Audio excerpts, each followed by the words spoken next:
આપણી પાસે એક ઝેરી લેખક છે. એ ઝેરી લેખક હું. એ સમયના બંગાળને, સાહિત્યને જરા વર્ણવો ને શું યાદ આવે છે? સાહિત્ય કરતાં ફિલ્મો, બંગાળની ફિલ્મો, બંગાળના નાટકો, આ બધાએ મારા ઉપર એક પ્રચંડ અસર કરી છે. સત્યજીત રાયની ફિલ્મો 3 વાર જોતો.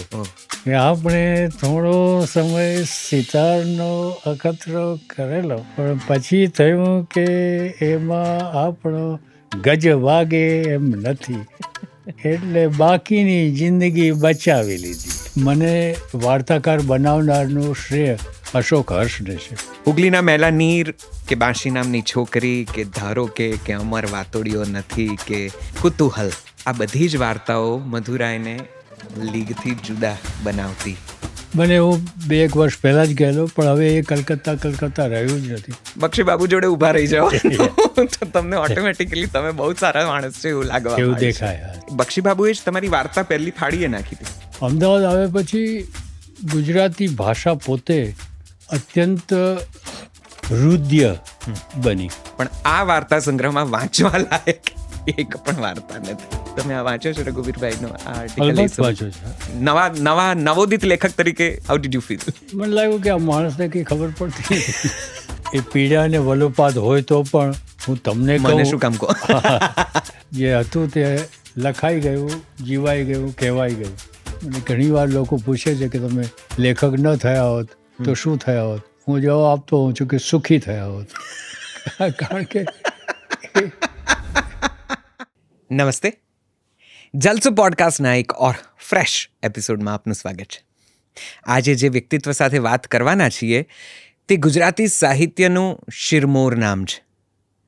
તેમણે ગુજરાતી સાહિત્યના લગભગ 5-6 દાયકા જોયા છે અને પોતાની આગવી શૈલીથી, પોતાના નવા કથાનકોથી, પોતાની રસપ્રદ વાર્તાઓ, નાટકો અને નવલકથાઓથી ગુજરાતી સાહિત્યને રળિયાત કર્યું છે.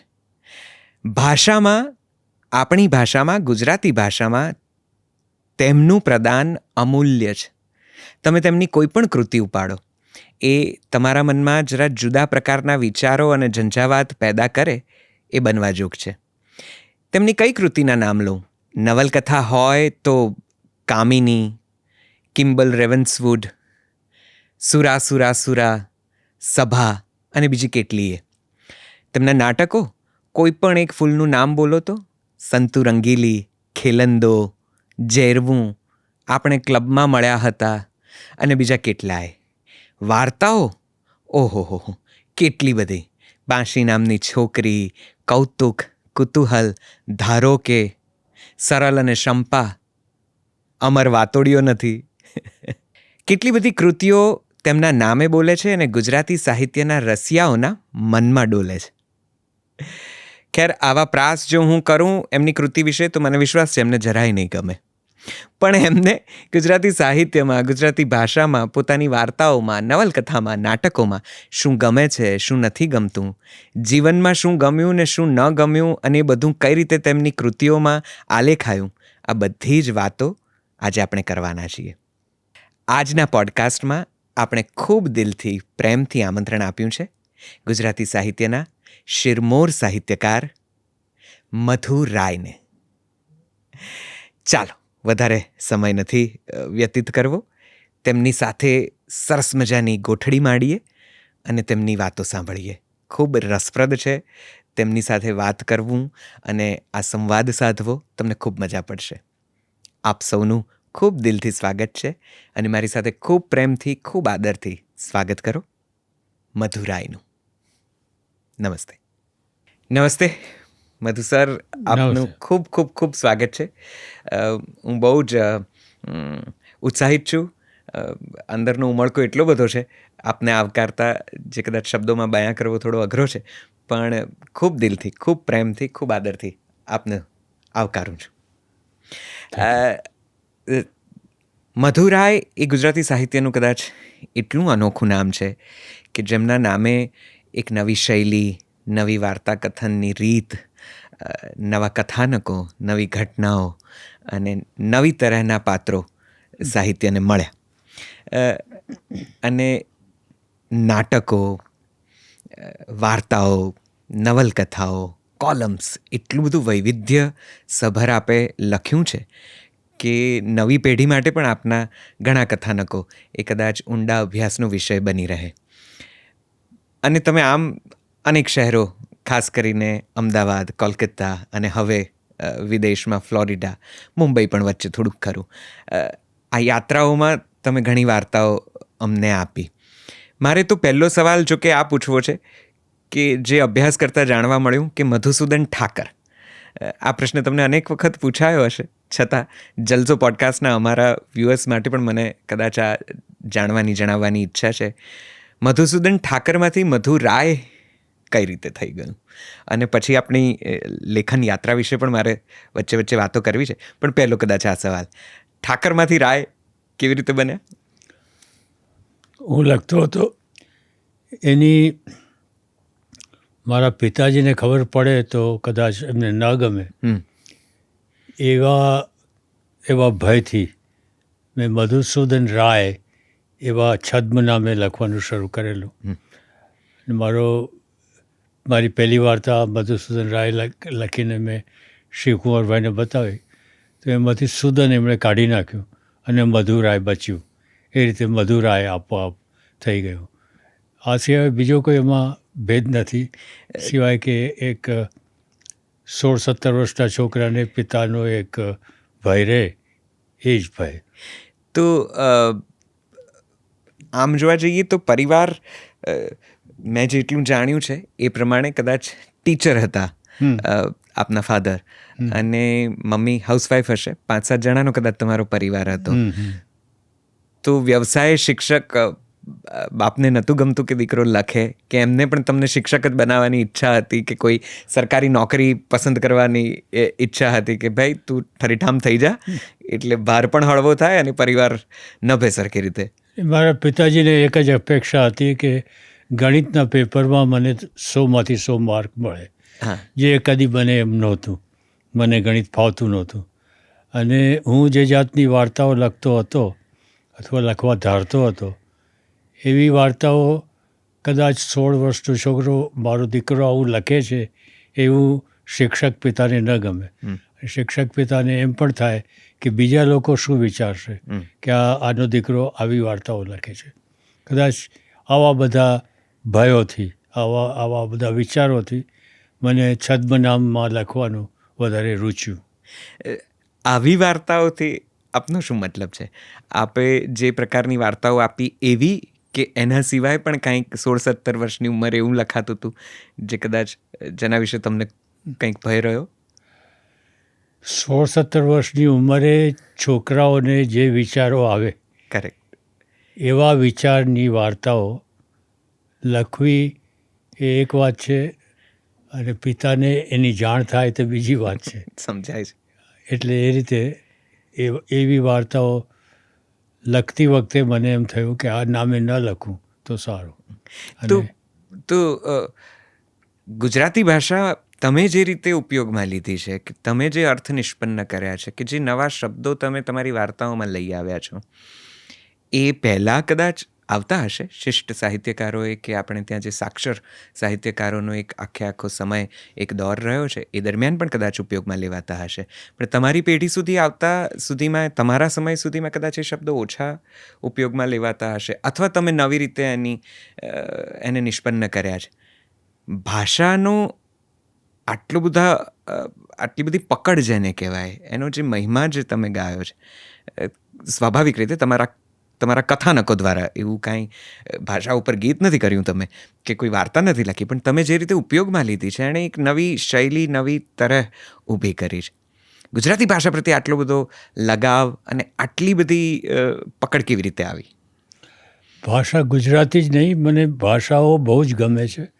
હિન્દી, બંગાળી, અંગ્રેજી, બધી ભાષાઓમાં મને કંઈ ને કંઈ નવું જોવાનું, વાંચવાનું, કદાચ કોઈ વાર લખવાનું પણ ગમતું હોય છે. એટલે ફક્ત ગુજરાતી ભાષા નહીં, પણ ભાષા આખો વિષય મને ખૂબ આકર્ષે છે. અને એમાં કંઈક નવું જાણવા મળે તો એને સહેજ મરોડીને, એના કાન સહેજ ખેંચીને એમાંથી કંઈક નવું ઉપજાવવાનું મને ગમે, અને એ રીતે આવું બધું લખાય છે. એવું પણ નથી કે હું જે લખું છું એ તદ્દન એવું બધું મૌલિક હોય, કારણ કે સ્વામી આનંદ ગણો જી કે ચંચી મહેતા ગણો, સુરેશ જોશી ગણો કે ચુનીલાલ મડિયા, ઝવેરચંદ મેઘાણી, આ બધાએ પોતપોતાની રીતે ભાષાને સમૃદ્ધ બનાવી જ છે. યસ મારો પણ એમાં કદાચ હિસ્સો હોય તો હું ઋણી છું ભાષા પ્રત્યે, ભાષા વાંચનારો પ્રત્યે અને ભાષા બોલનારાઓ પ્રત્યે. આમ તો જામ ખંભાળિયાથી મૂળ, અને Yeah. કદાચ 5મા ધોરણ સુધી આપ કે 5 વર્ષની ઉંમર સુધી આપ ત્યાં જ હતા, પછી હાજી. કલકત્તા પછી કલકત્તા. આવ્યા. અને એટલે કલકત્તાનો પ્રભાવ, બંગાળી સાહિત્યનો પ્રભાવ, બંગાળનો પ્રભાવ, કે રાય એ રીતે પણ જરા ગોઠવાઈ ગયું ને અનુકૂળ પડ્યું, ઠાકરમાંથી રાય થઈ જવું, એમાં આખા એ જે બંગાળ પ્રદેશ છે એનું કંઈ પ્રદાન ખરું?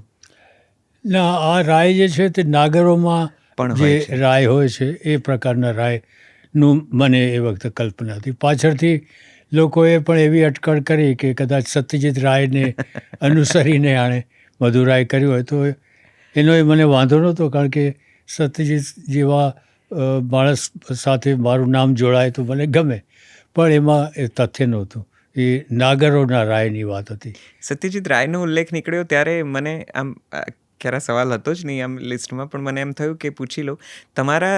તમે જે વખતે વાર્તાઓ લખવાનું શરૂ કર્યું હશે ત્યારે સત્યજીત રાયનો પણ એક મધ્યાહનનો સમય હતો.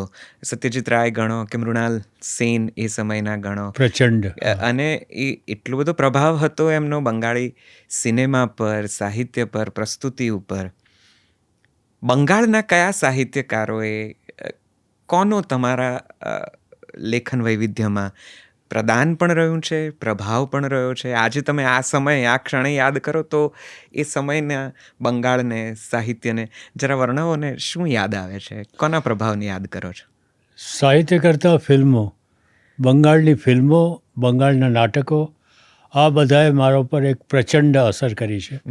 અને હું સત્યજીત રાયની ફિલ્મો 3 વાર જોતો, ઓહ, કારણ કે એકદમ મુગ્ધ થઈને, એકદમ જ એની અંદર પરોવાઈને ફિલ્મો જોવાનું મને ગમતું. કારણ કે એ એક એક દૃશ્યનું, એક સંવાદ, એક પ્રસંગ એનો મને એટલો બધો આકર્ષતો. અત્યારે મને ગંગા નામની ફિલ્મ યાદ આવે છે, જે રાજેન્દ્ર તરફદાર કે સમરેશ બસુ નામના લેખકે લખેલી એ નવલકથા ઉપરથી એ ફિલ્મ બનેલી છે. એટલે આવી અનેક ફિલ્મો, એમાં હું ઘણીવાર આશ્ચર્યથી બધાને કહેતો હોઉં છું કે એ વખતે બંગાળ કંઈક બંગાળ હતું. કંઈ એના કોફી હાઉસોમાં એવા પ્રકારની વાતો થતી, તમને કદાચ જાણીને આશ્ચર્ય થશે, કદાચ જાણતા હશો પણ ખરા, કે આપણે ત્યાં જે સામયિકો નીકળે છે તે વાર્ષિક હોય, 6 મહિને નીકળે, 3 મહિને નીકળે, 2 મહિને નીકળે, મહિને નીકળે, કેટલાક સાપ્તાહિક નીકળે. બંગાળમાં કવિતાના સામયિકો કલાકે નીકળતા. ઓહો, કલાકે નવી નવી કવિતાઓ આવતી, કોફી હાઉસમાં વેચાતી, અને લોકો રિસાઇટ કરતા. અને એ રેસિટેશન સામાન્ય લોકો તો કરતા જ, પણ મોટા કલાકારો, જે સિનેમાના, નાટકના કલાકારો આવીને એ રેસિટેશન કરતા અને લોકો સાંભળતા.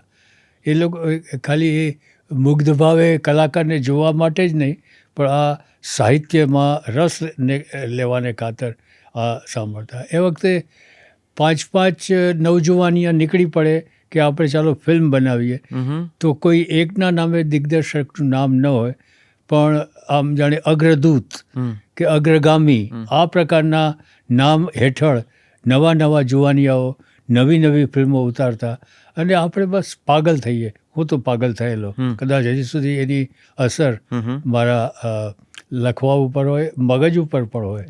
અને એટલે આ એનો જવાબ, કે સમગ્ર બંગાળ, ફક્ત એનું સાહિત્ય જ નહીં, પણ બંગાળી લોકો, બંગાળી છોકરીઓ, બંગાળી સિનેમા, બંગાળી તહેવારો, બંગાળી મીઠાઈઓ, આ બધું જ, સિવાય કે બંગાળી ખાવાનું, કારણ કે એ પેલું નોન વેજીટેરિયન હોય, એટલે શાકાહારી આપણે હોઈએ એ રીતે એમાં હું પ્રવેશ્યો નહોતો. પણ બાકી બધી જ વસ્તુઓ એટલી બધી આકર્ષતી કે હજી સુધી હું એમ કહું છું કે બંગાળી ભાષા તો ભારતને ભગવાનની એક દેન છે. હા. તો હવે કલકત્તા જવાનું બને છે? મને હું 2 વર્ષ પહેલાં જ ગયેલો, પણ હવે એ કલકત્તા રહ્યું જ નથી. પણ દેખીતી વાત છે, 60 વર્ષ પહેલાંના કલકત્તાની હું વાત કરતો અને અત્યારે એ ફરિયાદ કરું કે 60 વર્ષ પહેલાંનું કલકત્તા નથી તો એ નથી જ, અને હું પણ એનો એ નથી. એટલે એ આખી એક ભ્રમણા છે કે એવું હોવું જોઈએ. કોઈ પણ ચીજ એવી રહી નથી. તો કોલકાતાનું નામ પડે, કયા ચહેરાઓ યાદ આવે છે? કયા નામો આમ આ ઉંમરે જરા વધારે નજીકથી પસાર થઈ જાય છે અને કદાચ આંખમાં સહેજ નમી લઈ આવે છે? હા, એટલે મારા મિત્રો જે હવે રહ્યા નથી, જે સ્કૂલના મિત્રો, દિલીપ ગણાત્રા ખાસ કરીને મારો અત્યંત પ્રિય મિત્ર, અને એ અત્યંત વાંચોળીને તેમ છતાં પણ એટલો જ હોશિયાર બોલનાર. રાતે પોતે પણ વાર્તાઓ લખતો થયેલો પાછલી ઉંમરે.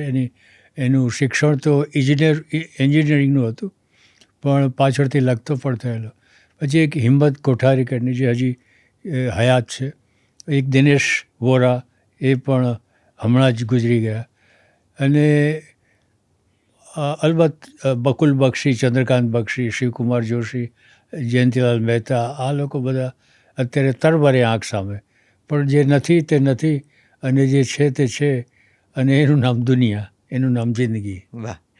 બક્ષીનો ઉલ્લેખ થયો, બક્ષી બાબુનો ઉલ્લેખ થયો, અને તમે કીધું નોન વેજીટેરિયન આહાર તમને કદાચ બંગાળનો એટલા પૂરતું તમે એને ન અપનાવી શક્યા, કે ઓછું કદાચ અપનાવ્યું. પણ તમે ક્યાંક કીધું છે કે આ કમબખ્ત બક્ષીના કારણે હું માછલી ખાતો થયો. બક્ષીને મળવા જઈએ. બક્ષીની એક કપડાની દુકાન હતી, અને મારા ઘરથી એક ટ્રામ લઈને જવાનું, ને ત્યાં 3 પૈસાની ટિકિટથી ત્યાં પહોંચાય, અને એની દુકાને જઈએ એટલે પછી કે ચાલો આપણે ઉપર એક એમની જાણીતી ને માનીતી એક રેસ્ટોરન્ટ હતી, એમાં માછલીનો ઓર્ડર આપે અને અમે માછલી ખાઈએ, અને વાતો જ વાતો. અને એમાં સાહિત્યનું એવું કશું, એ સાહિત્ય તો બહુ જ મામૂલી ચીજ હતી એ વખતે, પણ બસ આમ જિંદગીને, લોકોને, એકબીજાના મિત્રોને, મિત્રોની ચાડી ચુગલીને, આ બધી વાતો ખૂબ જ અમે. અને આ દિલીપ, બકુલ બક્ષી, ચંદ્રકાંત બક્ષી, હું, એમ 4 જણા વાતો. એટલે અત્યારે યાદ નથી આવતું કે કઈ વાતો હતી. એટલું જ યાદ આવે છે કે વાતો જ વાતો, અને એમાં એકબીજાના ઠઠ્ઠા, એકબીજાની મશ્કરી, એકબીજા. એટલે એ આખો જે સમૂહ હતો, એ તો કંઈક જુદી જ એક દુનિયા હતી, એમ કહી શકાય. બક્ષીબાબુ, મેં સાંભળ્યું છે ત્યાં સુધી ઇતિહાસના ખૂબ જાણકાર, અને ઇતિહાસ એમનો રસનો વિષય રહ્યો છે, અને ઇતિહાસને અનુલક્ષીને, ઇતિહાસના પરિપ્રેક્ષ્યમાં એમણે ઘણી બધી વાર્તાઓ, નવલકથાઓ તો લખી જ છે, કોલમ્સમાં પણ ઘણો એમને ઉલ્લેખ કર્યો છે. તમે ક્યાંક કહ્યું છે કે એવી એટલી બધી અદ્ભુત વાતો કરતા કે 4-5 કલાક નીકળી જાય ને તમે જાણે ઉડન ખટોલા પર સવાર થઈને દુનિયાનો વિહાર કરતા હો એવું લાગે. એકવાર એવું બનેલું કે શ્રી કુમાર જોશી સાથે હું ને બક્ષી એની દુકાને ગયેલા, શ્રી કુંવરભાઈની દુકાને, અને વાતોએ ચડેલા, અને વાતો આ તમે કહ્યું એ રીતે એવી ઉડન ખટોલાઓ ઉપર ચડેલી કે શ્રીકુમાર જોશીના ખિસ્સામાં સિનેમાની ટિકિટ એમની એમ પડી રહી. એ કે હવે સિનેમા જવું નથી જવું. એટલે એ વખતે અમને ખબર નહોતી, નહીં તો છોડી મૂકત. પણ પછી આમ કાઢીને બતાવ્યું, એટલે પોતે તો ન ગયા, પણ જેની સાથે જવાના હશે એને પણ જોવા નહીં મળ્યું. એટલે આવી એક મજા રહેતી હતી. અને કેટલીક વાર તો એકી જવાનું પણ આપણે કંઈ ટાળીએ, એટલા બધા એમાં રમમાણ થઈ ગયા હોઈએ. એવું પણ બને કે પાછળ નજર કરતાં હોય એના કરતાં થોડુંક વધારે રસિક આપણને યાદ આવે, એવું પણ બને. પણ અત્યારે તો આવું યાદ આવે છે. તો બક્ષીબાબુનું આ વાર્તા કથન જ અદ્ભુત હતું, ક્યાં વાતો કરવાની રીત અદ્ભુત હતી? સાહિત્ય એમનું એટલું પસંદ પડતું તમને? તમે ક્યાંક કીધું છે કે એમના સાહિત્ય સાથે મને કદાચ એટલો સામંજસ્ય નથી લાગ્યું, પણ અને મિત્ર તરીકે તમે એક જગ્યાએ એવું પણ સરસ, હું તમારી સાથે વાત કરવાના અભ્યાસ રૂપે જે થોડાક ઇન્ટરવ્યૂમાંથી પસાર થયો એમાંથી એક ઇન્ટરવ્યૂમાં તમે કીધું છે કે તમારે મને અત્યારે કોટ કરતા જરાક હસવું પણ આવે છે અને બહુ સૂચક એ લાગે છે કે તમને તમારે સારા માણસ છે એવું જો સાબિત કરવું હોય પોતાની જાતને, તો તમારે શું કરવાનું? બક્ષી બાબુ જોડે ઊભા રહી જાઓ તો તમને ઓટોમેટિકલી તમે બહુ સારા માણસ છે એવું લાગવા એવું માંડે છે. દેખાય. હા, સાચી. હા, એ વાત ખોટી પણ નથી. એટલે આવી ગમતો તો થયા જ કરતી. અને બક્ષી, હું એક બે દાખલા આપું તમને. એકાદ વાર બક્ષીનો ફોન આવ્યો. હું તો નોકરી કરતો હતો કોઈ રીતે. બક્ષી તો એની પોતાની દુકાન હતી, એટલે ગમે ત્યારે ગમે તેને ફોન કરી શકે. પણ હું મારા શેઠને ત્યાં નોકરી કરતો હતો. ત્યારે ફોન આવ્યો કે મધુબાબુ, હું તો એવી હવે એક વાર્તા લખવા માગું છું. મેં કહ્યું, બોલો. કે એવી વાર્તા લખવા માગું છું કે પેલો બોરીવલીથી મોઢામાં પાનનું બીડું મૂકી અને એક માણસ ટ્રેનમાં ચડે અને મારી વાર્તા વાંચવાનું ચાલુ કરે. છેક ચર્ચગેટ ઉપર આવે ત્યારે એનું પાન પૂરું થાય અને એ વાર્તા પૂરી થાય. તો મેં કહ્યું, બહુ સરસ. તો કે કેમ બહુ સરસ? કે પાન બહુ સરસ છે. પાન બહુ સરસ. એટલે આવી વાતો થતી. અને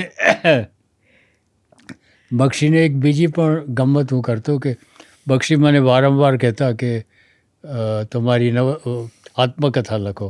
એમણે એનું ટાઇટલ પણ આપેલું, રિટર્ન ટિકિટના નામનું આત્મકથા લખો તમે. અને હું કહ્યા કરતો કે બક્ષી, મારા જે લખાણો છે તે બધા જ ઓટોબાયોગ્રાફિકલ છે, આત્મકથાત્મક છે. મારું બધું જ ફિક્શન આત્મકથાત્મક છે. અને તમારી આત્મકથા આખી ફિક્શન છે. એટલે આવી ગમ્મતો થયા જ કરતી. એ પણ મારી મશ્કરી કરતા જ ચાલતું. બક્ષી બાબુ વિશે આટલી વાત કરવાની ઈચ્છા એટલા માટે થાય, મધુભાઈ, આમ તો મને એટલી બધું તમારા વિશે હું બધું તૈયારી કરીને બેઠો છું ને મારે વાત કરવી છે, પણ કદાચ હવે બક્ષી બાબુ હયાત નથી અને એમના વિશે અધિકારપણે કોઈક વાત કરી શકે એવા બહુ કદાચ જૂજ લોકો રહ્યા છે. આપની મિત્રતા એટલી ઘનિષ્ઠ રહી છે ને તમે વારંવાર કહો છો કે બક્ષી વિશે હું જ આટલું કહી શકું, બીજા કોઈની ત્રેવડ નથી કે આવું કંઈ કહી શકાય. એટલે એમ થાય કે જરાક એ વાતે પણ જાણી લઈએ. બક્ષી બાબુએ જ તમારી વાર્તા પહેલી ફાડીએ નાખી હતી. હા, હું એમને મળવા ગયેલો અને પહેલે દિવસે મળ્યો ત્યારે એમણે હાથ લંબાવ્યો. મેં નમસ્તે કર્યા, એમણે હાથ લંબાવ્યો, એટલે મેં પણ હાથ લંબાવ્યો. પછી મને બક્ષી કે મને નમસ્તે કરતા નથી આવડતું. સારું. કે હું નમસ્તે કરું તો મારો સવારનો દારૂ બગડે. આ સવારે દારૂ પીતો હશે માણસ, આપણે ચા પીએ કે કોફી પીએ. પણ એટલે એને આ પ્રકારના શોખ આપવાનું ગમતું. આમ લોકોને થોડાક ઝીંઝોડી નાખવાનું ગમતું. એટલે કે આવો એકવાર દુકાને આવે. એટલે હું દુકાને ગયો ને અમારી ઓળખાણ શિવકુમાર જોશીએ કરાવેલી કે મધુરાય પણ વાર્તા લખે છે. એટલે મેં એમને વાર્તા બતાવી બક્ષીને. તો બક્ષી એની દુકાને વાંચતા હોય પછી મારી સામે જ ફાડીને ફેંકી દીધી. મને પોતાને એટલું હસવું આવ્યું અને પોતે પણ હસી પડ્યા. પછી કે આવી વાર્તા ન લખાય. તો સારું. અને પછી બીજે દિવસે હું 4 વાર્તા એના લેટર બોક્સમાં મૂકી આવ્યો કે હવે પાછા ફાળો. પણ એ એટલો ખેલદિલ માણસ કે એણે તરત એ વાર્તાઓ કુમારને મોકલાવી કે આ વાર્તા જો, આ એક નવો અવાજ આવીને.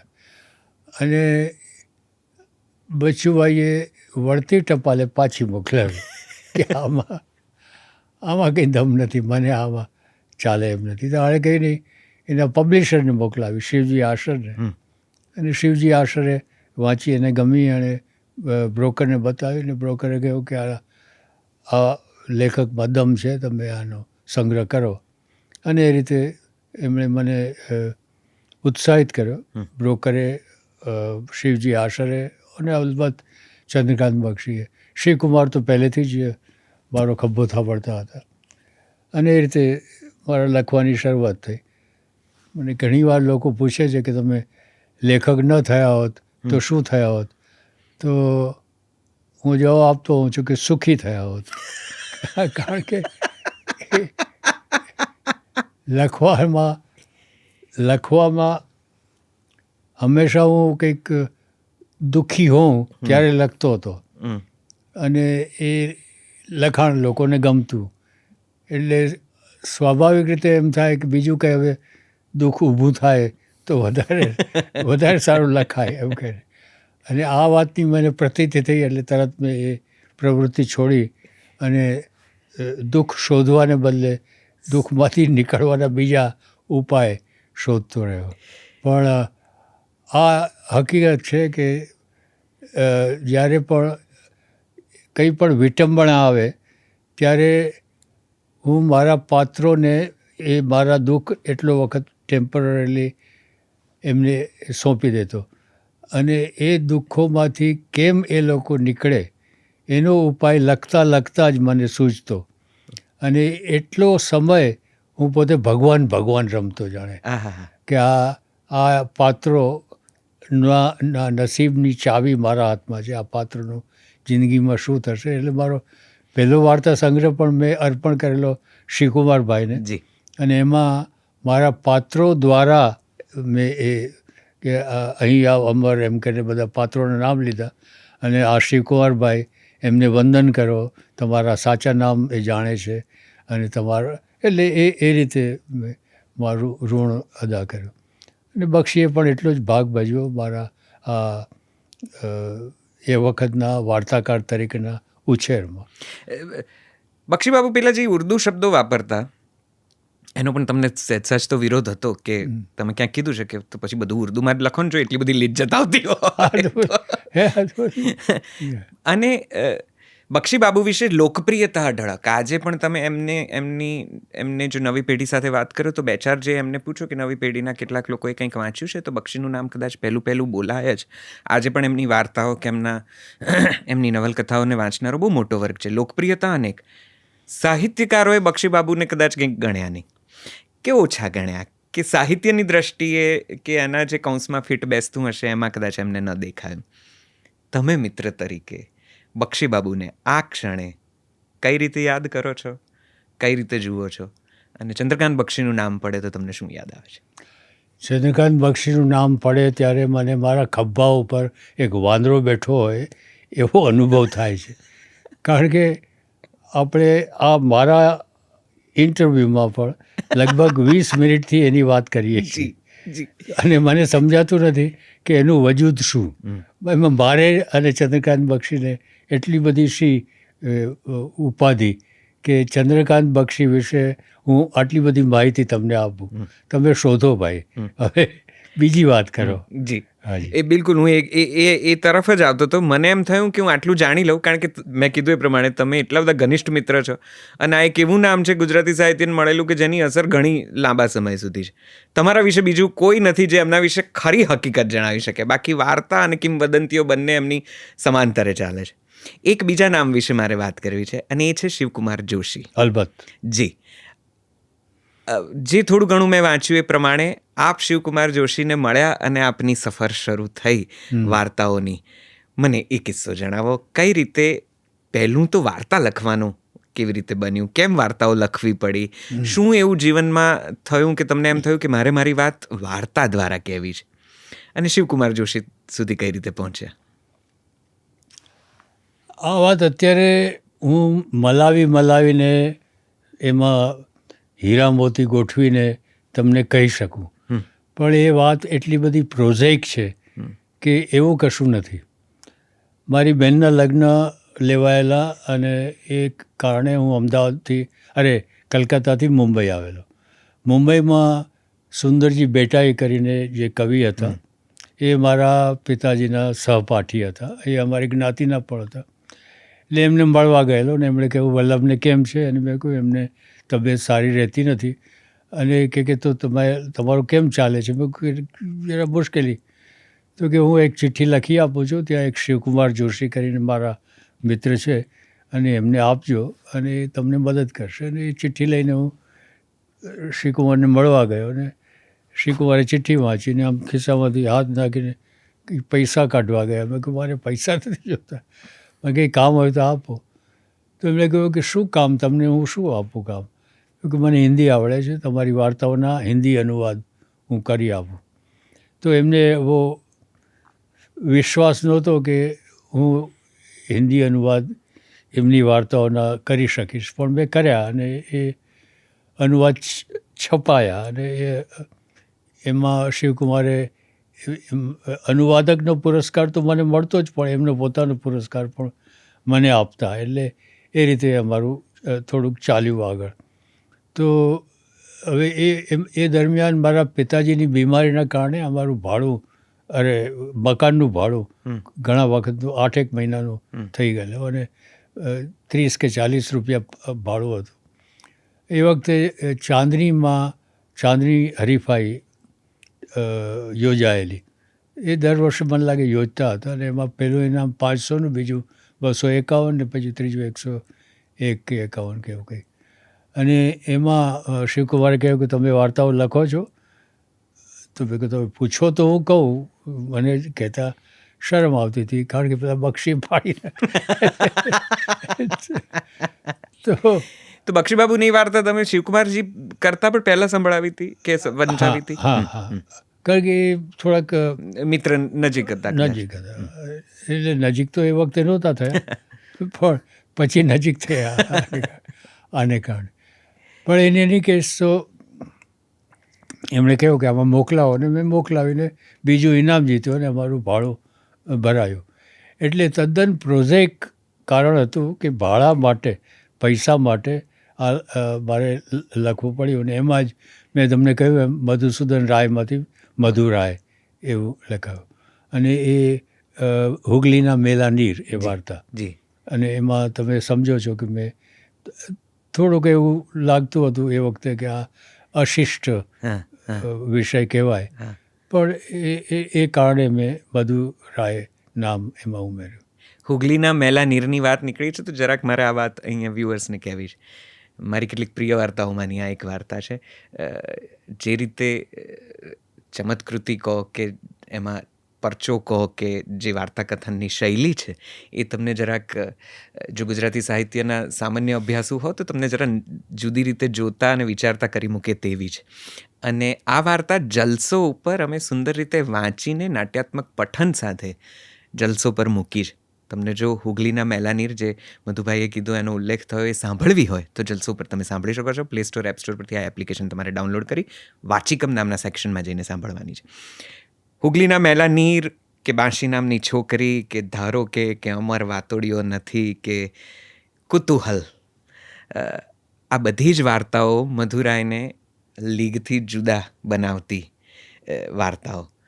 અને બાંશી નામની છોકરી નામના પહેલાં તમારા વાર્તા સંગ્રહમાં છપાઈ.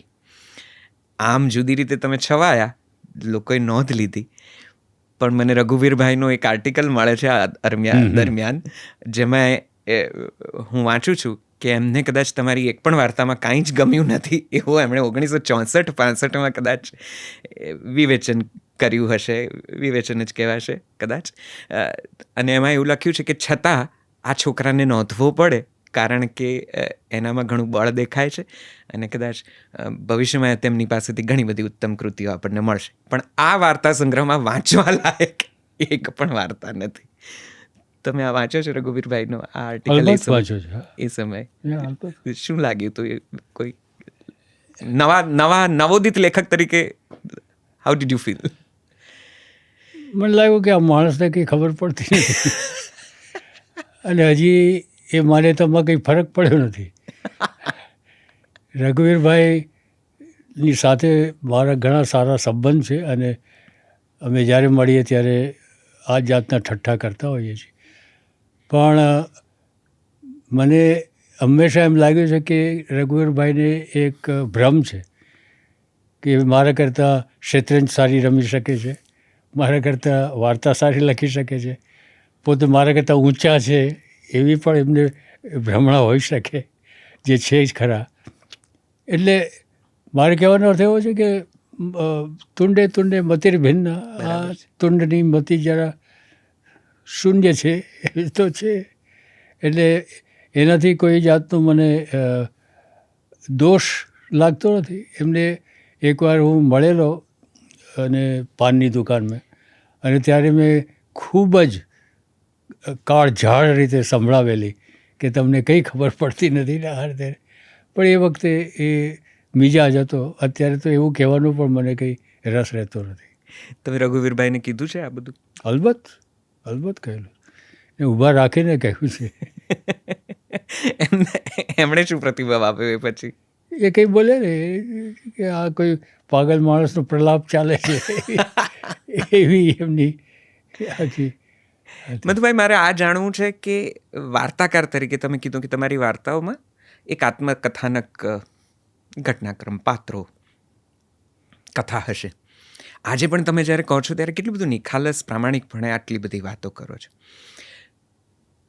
આ વાર્તાઓમાં આટલી બધી નિખાલસતા, આટલું બધું જીવન, કે જીવનમાં જે પોતે અનુભવ્યું છે એ જીવનબોધ કેમ સતત આવ્યા કરે છે? કેવી રીતે આવ્યા કરે છે? શા માટે આવ્યા કરે છે? આ સવાલ તો તમે કોઈ વિવેચકને પૂછો કે રઘુવીરને પૂછો કે સમાજશાસ્ત્રીને કે મનોવૈજ્ઞાનિકને પૂછો તો એનો એ જવાબ આપી શકે. હું તો જે છે તે છે, એમાં હું એનું વિશ્લેષણ હું કરી શકું એટલો વિદ્વાન નથી. છતાં તમારી વાતોમાં જે પેલો એક સહેજ નાનકડો કટાક્ષ વચ્ચે આવીને જતો રહે છે. ઘણા તમે નામ પણ મુખર થઈને લઈ લો છો. એક ઉંમરે, એક અવસ્થાએ, એક વડીલ કક્ષાએ તો છો જ. એટલે પણ હું તો એ યાદ કરવા માગું છું કે જ્યારે જુવાનીમાં તમે આવું કરતા હશો એ સમયે એ બધા તો કેવા ધુરંધરો બધા હતા છે. અને આજે નામ પકડતા કાનની બૂટ પકડવી પડે એવા બધા નામોને પણ તમે કદાચ આવું ક્યારેક ને ક્યારેક કંઈક કટાક્ષમાં કે એવું કંઈક કીધું હશે. તણખા નથી જ્યારે ભડકા નથી થયા. આ મિજાજ કેવી રીતે આટલો બધો? હવે આનો તો હું શું જવાબ આપું? મારી ઊંચાઈ 5 ફૂટ 6 ઇંચ છે. હવે એ કેમ છે એનો જવાબ હું કઈ રીતે આપું? એ છે તે છે. અને તમે કહ્યું એવું હોય તો હશે. એ મારી પ્રકૃતિ જે છે તે છે. એનો જવાબ મારી પાસે નથી કે કેમ છે. તમારી પ્રકૃતિ પ્રમાણે વાર્તાઓ પણ બહુ જુદી લખાઈ. ગુજરાતી ભાષામાં એ સમયે કદાચ આવી વાર્તાઓ કોઈ કરતું નહોતું, કે જે કદાચ એકાદ બે વાર વધારે વાંચીને સમજવી પડે કે થઈ શું ગયું, કહેવા શું માગે છે. બાંશી નામની છોકરી હોય, કોલકાતાનો પરિપ્રેક્ષ્ય હોય, ત્યાંથી અમદાવાદ આવવાનું બન્યું. બક્ષીબાબુ સાથે, શિવકુમાર જોશી સાથે તમારે ઘણી મિત્રતા. બીજા કોઈ મિત્રો ખરા સાહિત્યના ક્ષેત્રમાં અમદાવાદ આવ્યા પછી બન્યા હોય? અને અમદાવાદ આવ્યા પછી લખાણમાં શું ફેર પડ્યો, શું બદલાયું? અમદાવાદ આવ્યા પછી ગુજરાતી ભાષા પોતે, હું એમ માનું છું કે ત્યાં લખાતી હતી એના કરતાં અત્યંત હૃદય બની અહીંયા મારા રહેઠાણથી, અહીંયાના લોકોના વસવાટથી, અહીંયાના લોકો સાથેના પત્ર વ્યવહારથી, અહીંયાના દાખલા તરીકે લાભશંકર છે, ચીનુ મોદી છે, અને શ્રીકાંત શાહ, એ જમાનાના ઘણા મિત્રો એવા, રાજેન્દ્ર શુક્લ, અનિલ જે હમણાં જ ગુજરી ગયા, આ લોકોની સાથે રહેવાથી, સાથે એટલે એમની સાથેના વ્યવહારથી, એમની સાથેના પત્રાચારથી, વાતચીતોથી, એ લોકો અંદરોઅંદર જે વાત કરે આપણે સાંભળીએ એનાથી આખી ગુજરાતી ભાષામાં એક ગુજરાતી ઢોળ આવ્યો. કલકત્તામાં હું લખતો હતો એમાં એ ભાષા તો ગુજરાતી જ હતી, પણ ગુજરાતમાં આવ્યા પછી ખરેખર ગુજરાતી બની. અને એમાં મેં કહ્યું એમ એક નવો ઉઘાડ આવ્યો, એમાં વઘાર આવ્યો ગુજરાતી. થોડા તડકા લગા. હા, તડકા. આકંઠ સાબરમતી એ જ વખતે કદાચ એનું નિર્માણ થયું હતું ને એ કદાચ એક ગ્રુપ તરીકે ખૂબ બધું કામ કરતું. તમે પણ એના હિસ્સો રહ્યા? એનો સ્થાપક જ હું હતો. બરાબર. એ આખો વિચાર જ મારો હતો. એના વિશે વાત કરો, કારણ કે ઘણું વાંચ્યું છે પણ રૂબરૂમાં જેની સાથે આકંઠ સાબરમતી વિશે આકંઠ પાન કરી શકાય એવું કોઈ નથી. આપ એના વિશે જણાવો, આ વિચાર વિશે જણાવો. મારે પહેલું મારું નાટક કોઈ પણ એક ફૂલ નામ બોલો તો ભજવાયું. એ પછી કોઈ કારણસર હોનોલુલુમાં એક સંસ્થા છે ઈસ્ટ વેસ્ટ સેન્ટર, જેમાં એશિયામાંથી 6 નાટ્યકર્મીઓને બોલાવે છે, અથવા એ વખતે બોલાવતા હતા, અને એ લોકોને ત્યાં ટ્રેન કરીને પાછા મોકલાવે. એ ટ્રેન કરવામાં ત્યાં એ લોકો પાસે નાટક જે એ લોકો નાટક કરતા હોય એમાં સ્ટેજમાં એ લોકો પાસે કામ લેવડાવે અને એ રીતે એ લોકોને ભણાવે ને વગેરે. તો એક એવો કાગળ આવ્યો મૃણાલિની ઉપર કે તમારા ધ્યાનમાં કોઈ હોય તો રેકમેન્ડ કરજો, ને એમણે મારું નામ રેકમેન્ડ કર્યું, અને એ રીતે હું ત્યાં ગયો.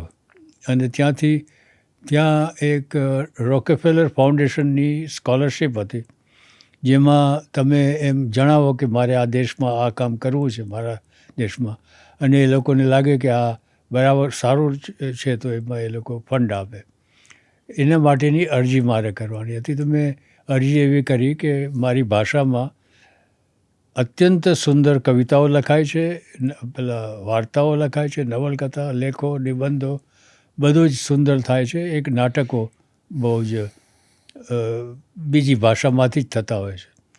તો મારે નાટક શીખવવું છે ત્યાં મારા મિત્રોને, મારા સહલેખકોને. તો એ લખતા મને પોતાને એમ થયું કે આ વાત તો સાચી જ છે, અને પણ એ લોકોને એવું નહીં લાગ્યું. એટલે એ લોકોએ તો મારી વાતને મંજૂર નહીં કરી. અને હું પાછો આવ્યો ત્યારે પણ મારા મનમાં આ વસ્તુ હતી. તો હેવમોરમાં એકવાર મેં કહ્યું, આ વાત કરી, આ લોકો બધા બેઠા હતા, અને આવું મારા મનમાં છે. તો લાભશંકર કહે કે તમે કઈ રીતે શું કરો અમે દાખલા તરીકે. એટલે એ વખતે તો એવો વિશ્વાસ નહોતો કે આને કંઈ આવડતું હોય કે આ. એટલે મેં કહ્યું કે આપણે ત્યાં જે ભાષા દાખલા તરીકે લખાય છે નાટકોમાં, એ લેખકની પોતાની ભાષા હોય છે ખાલી. એટલે એ રમેશ હોય કે રમા હોય, પણ એ ભાષા એની એ જ બોલતી હોય છે, એની પોતાની જુદી ભાષા નથી બોલાતી. તો કે તમે શું કરશો? મેં કહ્યું હું એમ કરીશ કે એક માણસને ઊભો કરીને કહીશ કે તારું નામ રમેશ, અને બીજી બાઈને ઊભી કરીને કહીશ તારું નામ રમા, અને તમને એક પ્રસંગ આપીશ કે આ પ્રસંગમાં દાખલા તરીકે તમે રસ્તે જતા તમારી ગાડી આની સાથે ભટકાઈ, અત્યારે દાખલા તરીકે તમને આ કહું છું, તો તમે હવે સંવાદ કરો, અને એ જે સંવાદ બોલે એ લેખક સાંભળે, અને એ નોંધે કે કોણ કેવી ભાષા બોલે છે, અને એ રીતે નાટક લખે. અને લાભશંકર આમ તાળી મારે કે હા બરાબર છે, અને આપણે કરીએ. અને બસ અઠવાડિયે 2 વાર મળવાનું અમે નક્કી કર્યું. આવા ઇમ્પ્રોવાઇઝેશન્સથી અમે ચાલુ કર્યું, અને આગળ જતાં પછી એનું નામ આપ્યું આકંઠ સાબરમતી. આ રીતે આની શરૂઆત થઈ. અને પછી તો એકાદ વર્ષ પછી હું તો પાછો ગયો ભણવા, અને લાભશંકરને એ લોકોએ પછી 14 વર્ષ ચલાવી આ સંસ્થા. પણ એની સ્થાપના, એનો વિચાર, એનું આખું જે ઘડતર, મૂલ્યાંકન, એ બધું મેં જ કરેલું એમ કહી શકાય. વાહ! આકંઠ સાબરમતીનો ઉલ્લેખ થાય ત્યારે કેટલા બધા પ્રયોગાત્મક નાટકો, કેટલી બધી નવી તરહની પ્રસ્તુતિઓ યાદ આવે. પછીથી તો કદાચ તમારો વિચાર હશે ને લાભશંકર ઠાકર અને ચીનુ મોદી ને બીજા ઘણા બધા, આદિલ મંસૂરીને, એ બધાએ જાતના પ્રયોગો, પ્રસ્તુતિઓ કર્યા. અને આમ ભરપૂર અમે આજે યાદ કરીને સાંભળીએ છીએ કે વાંચીએ છીએ ત્યારે અમને એમ થાય છે કે આ સમયનો અમે કેમ હિસ્સો નહોતા, કે થોડા મોડા પડ્યા, એવી લાગણી થાય છે. પણ તમારા નાટકો આજે વાંચવામાં આવે ત્યારે થોડી ભરપૂર થયાની એક લાગણી તો જન્મે જ છે. પહેલું નાટક આપનું ઘણું ચર્ચાસ્પદ, કોઈ પણ એક ફૂલનું નામ બોલો તો. આ નાટક વિશે વાત કરો. કઈ રીતે નાટકો લખવાનું બન્યું? કારણ કે ત્યાં સુધીમાં મને ખ્યાલ છે ત્યાં સુધી આપ કોઈક સમાચાર પત્રમાં થોડા તંત્રી પણ રહ્યા હતા, વાર્તા સંગ્રહ આવી ગયો હતો. તો અચાનક નાટકમાં આવવાનું શા માટે બન્યું? અને પછી તો નાટકોનું વિશ્વ તમે જે ખોલ્યું છે ગુજરાતીઓ માટે, એક જુદા જ પ્રકારનો અનુભવ કરાવ્યો.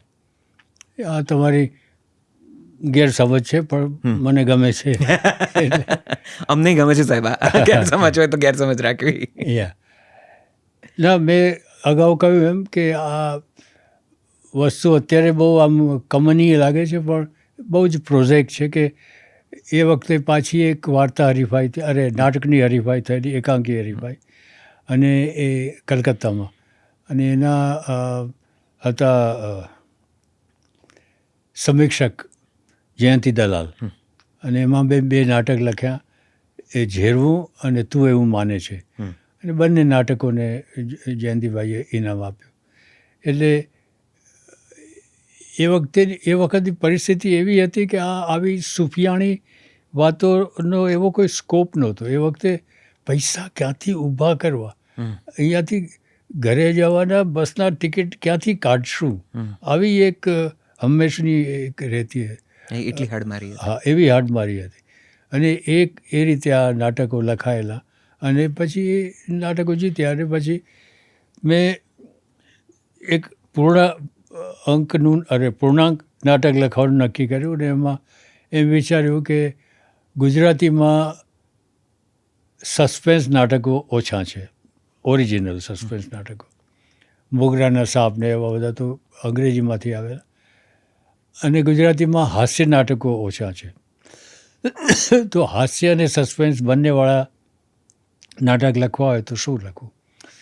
તો પહેલી લીટી લખું ત્યારે મને ખબર ન હોવી જોઈએ કે બીજી લીટી શું હશે, તો એમાં એ રહસ્ય રહે, કૌતુક રહે.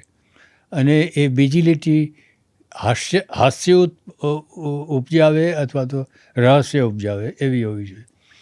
અને આવી જાત સાથેની શરતથી આખું એક નાટક લખાયું. એમ એક અંક લખાયો, જેને લઈને હું અહીંયા અમદાવાદ આવ્યો. એટલે એ વખતે તૈયાર હતો, અને કપાસી સાથે મારી ઓળખાણ થયેલી એ વખતે, અને કપાસી મને કહ્યું કે આજે એક વાલી આયેલો. કપાસી એટલે હિંમતલાલ કપાસી. હિંમત કપાસી, વિદ્યાનગર હાઈસ્કૂલના પ્રિન્સિપલ. તો એમણે કહ્યું કે આજે એક વાલી આવેલો, આપણી પાસે નાટકનો કોઈ ફટકો ખરો કે? ફટકો? અમે કહ્યું એક છે ખરો. અને વાલી એટલે કૈલાશ પંડ્યા. અચ્છા. એટલે કૈલાશ પંડ્યા એમને મળ્યા હશે ને કે અમારી પાસે ઘણું છે પણ નાટક નથી. એટલે કપાસે થયું કે આની પાસે નાટક છે, આની પાસે નાટક જોઈએ છે. એટલે એમણે કહ્યું કે આપણી પાસે એક ઝેરી લેખક છે. એ ઝેરી લેખક હું. ઝેરી લેખક. એટલે અને વાંચ્યું નાટક કૈલાશભાઈએ. કહ્યું કે આ નાટક પૂરું કરો. મને ખબર નહોતી કે બીજો અંક શું થશે, કારણ કે પહેલો અંક એટલો બધો આમ ગૂંચવાયેલો હતો.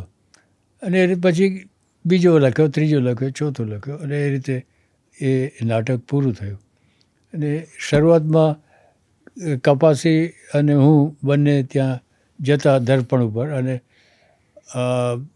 કૈલાશભાઈએ વિચાર કર્યો કે આ બંને જો આવે જ છે તો એમને કંઈક રોલ આપીએ તો રોજ આવશે અને નાટક આગળ વધશે.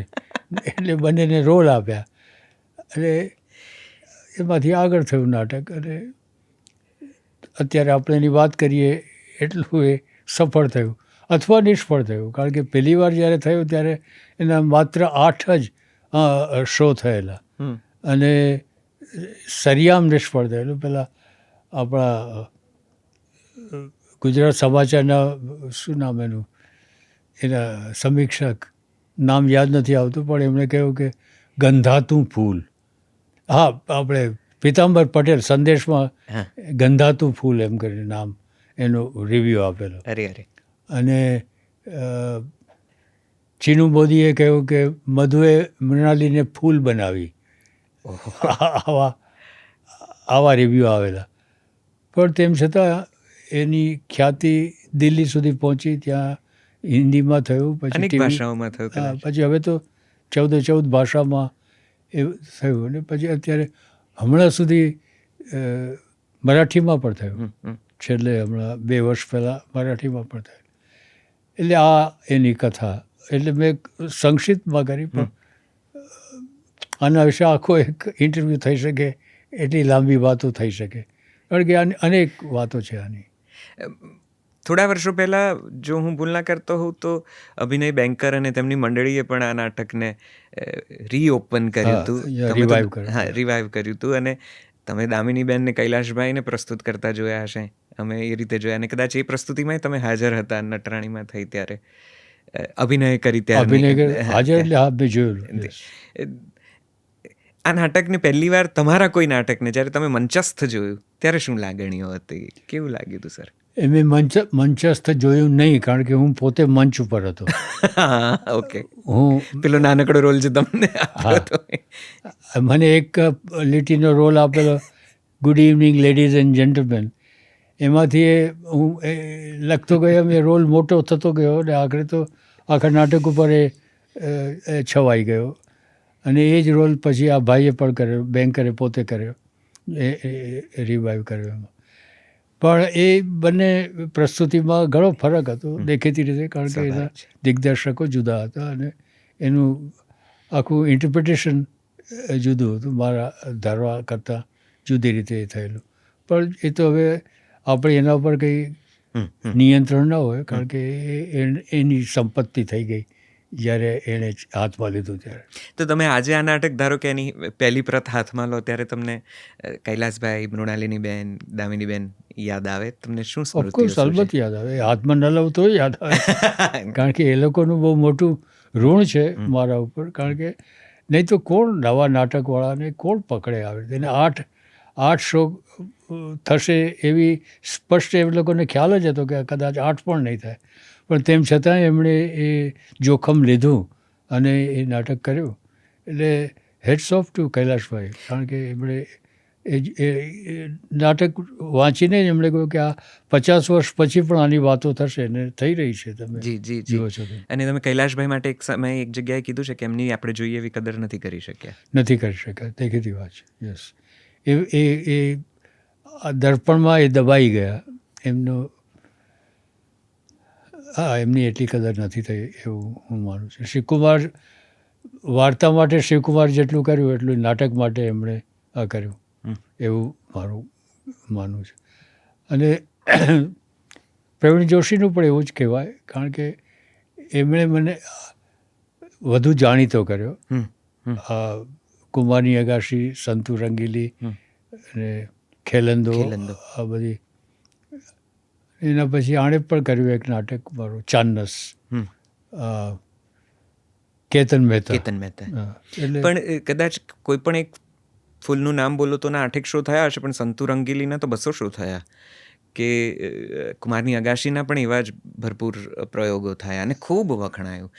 સંતુ રંગીલી મૂળ તો પેલું પિગ્મેલિયન જે નાટક હતું, બર્નાર્ડ શોનું, જો હું ભૂલ ના કરતો હોઉં તો, એના પરનું રૂપાંતરણ, ગુજરાતી રૂપાંતરણ. એ સંતુ રંગીલી આમ જ્યારે પણ નાટકોની વાત નીકળે ત્યારે એ શિરમોર સ્થાન ધરાવતું હોય છે અને એના વિશે ખૂબ વાતો થાય છે.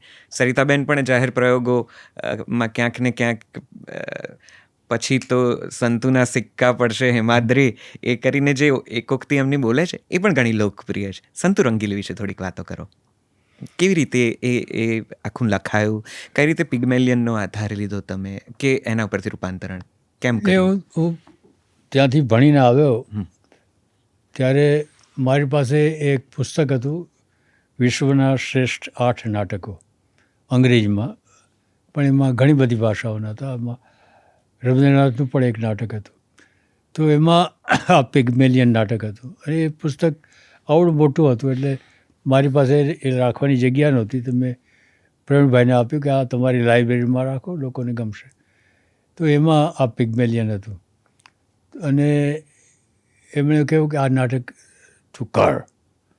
તો એ વખતે મને એવા ફાંકા હતા કે જ્યાં સુધી ગુજરાતીમાં મરાઠી કે બંગાળી કે બીજી ભાષાના નાટકો નું રૂપાંતર કરનારાઓને કોલેરા નહીં થઈ જાય ત્યાં સુધી ગુજરાતીમાં નવા નાટકો નહીં લખાય. પણ તેમ છતાં મેં આનું રૂપાંતર કરવાનું સ્વીકાર્યું, કારણ કે એ વાંચતા જ મને એમ થયું કે આમાં ચાબુક છે. આમ પેલા પ્રવીણ જોશીની ભાષા વગેરે. તો એ ચાબુકમાં એવું થયું કે જેમ જેમ વાંચતો ગયો તેમ તેમ એવું કે આ જો બર્નાર્ડ શોને ગુજરાતી આવડતું હોય તો શું કરે, તો આ નાટક કઈ રીતે લખે. અને એ રીતે મેં એનું આખું રૂપાંતર કર્યું જેમ જેમ લખતો ગયો તેમ તેમ. અને એમાં સંતુની જે ભાષા છે એ ભાષા આખી મેં મારી માની ભાષા ઉપાડીને એમાં ગોઠવી દીધી. કારણ કે મારી માની ભાષા એ જ છે આ હવે ખંભાળિયાના સતવારાની આખી જે ભાષા. તો એ રીતે એ નાટક પૂરું થયું અને લખાયું. અને એમાં પિગ્મેલિયન ઉપરાંત માય ફેર લેડી જે એનું મ્યુઝિકલ વર્ઝન હતું એ એમાંના 2-4 ગીતો લેવાનું એમણે નક્કી કરેલું. એક તો પેલું નીનુ મજુમદારે જે શરૂઆતમાં ગવાય છે તે એમાં આ એક just you wait Henry Higgins just you wait you will be poor I'll have money will I give you any don't be funny આવી જાતની આખી પેલી બાઈની એકોક્તિ છે. તો એ આ પ્રવીણભાઈ ઘણા બધા કવિઓને કહ્યું કે આ કરો આ કરો પણ એ કોઈ નહીં એમાં એમને મજા નહીં આવી. હું એ વિચાર કરતો હતો કે આ કઈ રીતે શું થઈ શકે. તો એમાં તારો એ વારો આવશે હિમાદ્રી મારો એ ડંકો વાગશે ને તારા ખીચામાં નહીં હોય પઈ ને હું ચેકુમાં કરતી હઈશ સહી. એવી રીતે આખું બસ આપોઆપ લખાતું ગયું ને તો પછી હું એ વખતે અમદાવાદની નવનીત લાલીની કંપનીમાં કામ કરતો હતો ત્યારે ફોન આવ્યો ભાઈ પ્રવીણભાઈનો. તો કે આ કંઈક હજી જામતું નથી કોઈનું. મેં કહ્યું કે મેં પણ એમાં કર્યો છે પ્રયોગ. તો કે વાંચ. તો વાંચી બતાવ્યો. તો એ લખતા ગયા અને વંચાતા ગયો ને કે આ એમને એક પસંદ પડ્યું દેખીતી રીતે. અને અત્યારે પણ આપણે એની વાત કરીએ છીએ એટલું એ લોકપ્રિય થયું. એટલે એવી રીતે એ લખાયું. આ વાતમાં એક વસ્તુ જે મને ખૂંચે છે અથવા તો અણગમતી એક ઘટના છે તે એ છે કે આ જ નાટક આ જ નાટક આપણા અવિનાશ વ્યાસ પાસે પણ પ્રવીણભાઈએ લખાવડાવેલું. અચ્છા. અને એ સંતુ રંગીલી નામ અવિનાશ વ્યાસે આપેલું એના નાટકને. અચ્છા. હવે આ વાતની મને ખબર નહોતી. આ એના 2 અંક લખાયા પછી મને એ લોકોએ બોલાવેલો મુંબઈ.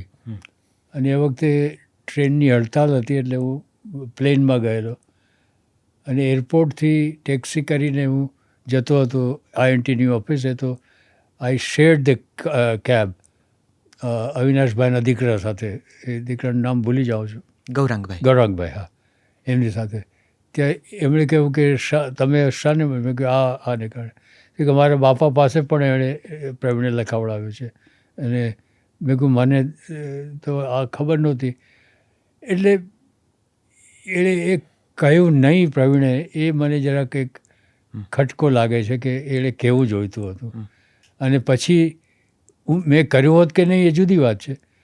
પણ એ જાણ્યા વગર એક અન્યાય થયો અવિનાશભાઈને.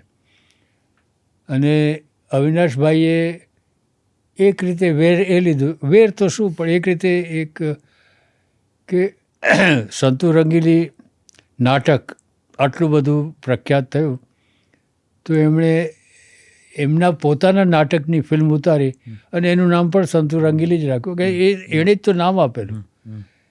એટલે નાટકની લોકપ્રિયતાનો લાભ એમની ફિલ્મને મળ્યો એમ કહેવાય છે. એટલે એ રીતે એટલી એમને એમાંથી એટલું લાદ્યું એમને. તમે અરુણાબેન અને સરિતાબેન બંનેને સંતુ બનતા જોયા? મેં સંતુ રંગીલી ફિલ્મ નથી જોઈ. તો તમારો આ સવાલ જ નકામો થઈ ગયો. બાકી હું પૂછવાનો હતો કે તમને કઈ સંતુ વધારે તમારા પાત્રથી નજદીક લાગ્યા? એ મારું પાત્ર તો હતું જ નહીં. પણ એટલે સરિતાબેને જ આખી વાતને એ પોતે ભારત રત્ન થયા ને એમાં બહુ મોટો હિસ્સો છે સંતુ રંગીલીનો. એટલે એમની પોતાની જ કેરિયર તો અદ્ભુત છે જ. હજી સુધી મારું કામ કરે જ છે. પણ એટલે નાટકકાર તરીકે એમણે મને જાણીતો એમણે કર્યો. હજી પણ એમના જાહેર કાર્યક્રમોમાં મારા પણ સિક્કા પડશે હિમાદ્રી, એ તો એ બોલે નહીં ત્યાં સુધી લોકો એમને નીચે નથી ઉતારવા દેતા. તમે બીજા ઘણા નાટકો લખ્યા, પણ મોટા સંતુ રંગીલીને કદાચ એકાદ બે નાટકોને બાદ કરીએ તો લગભગ બધા નાટકોમાં તમે ખૂન, થ્રિલર, સસ્પેન્સ અને કોમ્પ્લિકેટેડ સસ્પેન્સ હોય, જેમ કે કોઈ પણ એક ફૂલનું નામ બોલો, એ ડ્રામા વિધિન ડ્રામા જેવી એક આખી જે સ્ક્રિપ્ટ છે. તમને થ્રિલર, સસ્પેન્સ આ બધું થોડું વધારે પસંદ છે, વધારે ગમે? એ જ વધારે પસંદ છે. પેમલા પેમલી કે મને નથી.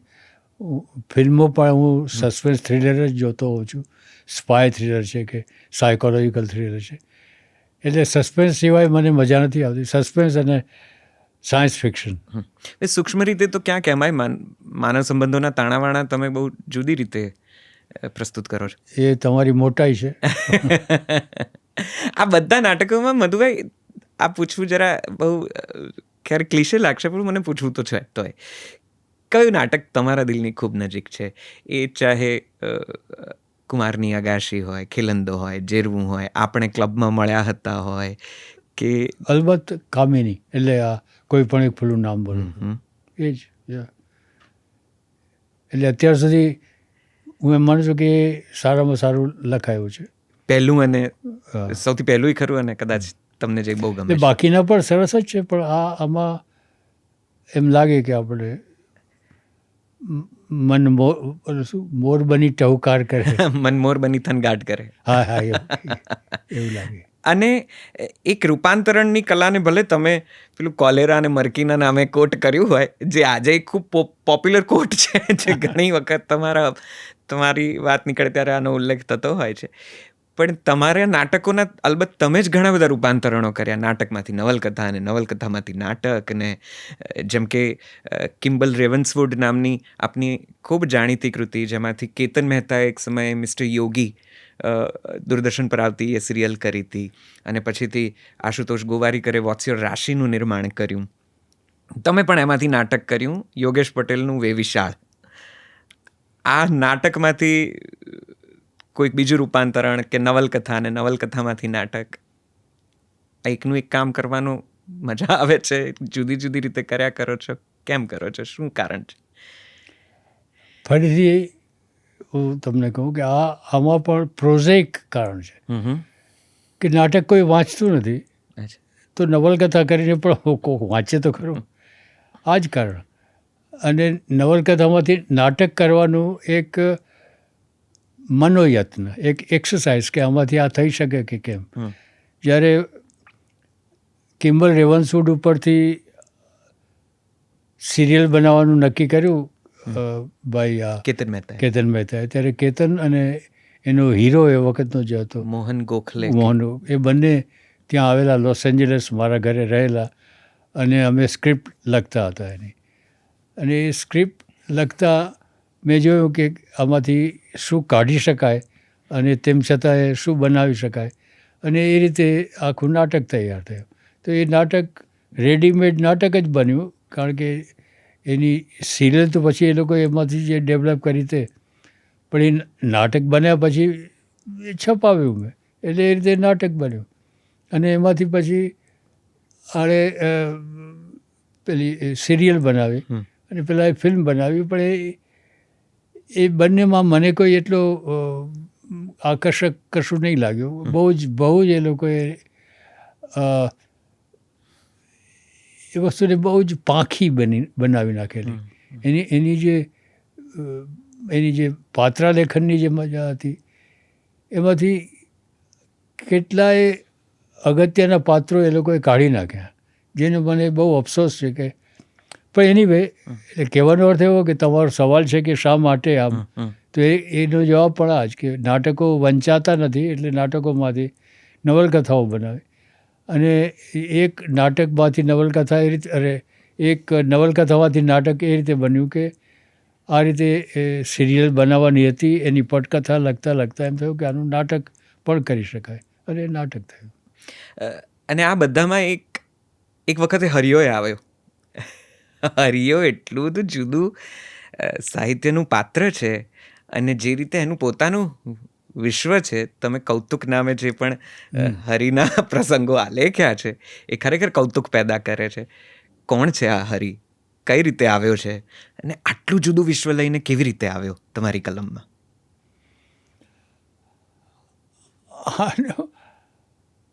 આ બધા સવાલો જે છે એ સાંભળવા ગમે છે. એમ લાગે છે કે સાલું આપણે કંઈક કરી બેઠા લાગીએ છીએ, પણ આ બધું આપોઆપ થયું જ છે.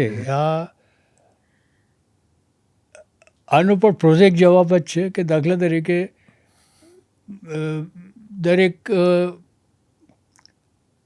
દરેક દીકરાના મનમાં એવું હોય કે એના પિતાજી જે છે તે હીરો હોય એનો, એટલે એમને ગમે એવું કંઈક કરવાનું એને કાયમ એમ લાગ્યા કરે કે હું થોડોક અધૂરો પડ્યો, હું થોડોક ઓછો પડ્યો હાથે. અને ગણિતમાં 100માંથી 100 માર્ક કદી આવ્યા જ નહીં, એટલે મને કાયમ એક ચણચણાટી રહ્યા જ કરતી હતી કે બાપુજીને પ્રસન્ન ન કરી શક્યો. તો મારા લખાણો તમે એમ કહ્યું કે 2-3 વાર વાંચવા પડે એવા અઘરા હોય છે. તો મારા ઘરના લોકોને તો આ બીમારી જ લાગતી હતી કે આ શું કરવાનું, આવું કંઈક કર્યા કરે. તો એમાં મને એક દિવસ થયું કે જો મારા લખાણથી હું મારા ઘરના લોકોને પ્રસન્ન ન કરી શકું તો લખવાનો અર્થ શું છે. એટલે એ રીતે આ વાર્તા કૌતુક લખાઈ કે એકદમ જ બાપુજીને ગમશે, અથવા તો જે લોકોને સાહિત્ય સાથે કોઈ સીધો નાતો નથી એ લોકોને પણ વાંચવું ગમે એવી સરળ ભાષા, એવો સરળ વિષય, એવા સરળ પાત્રો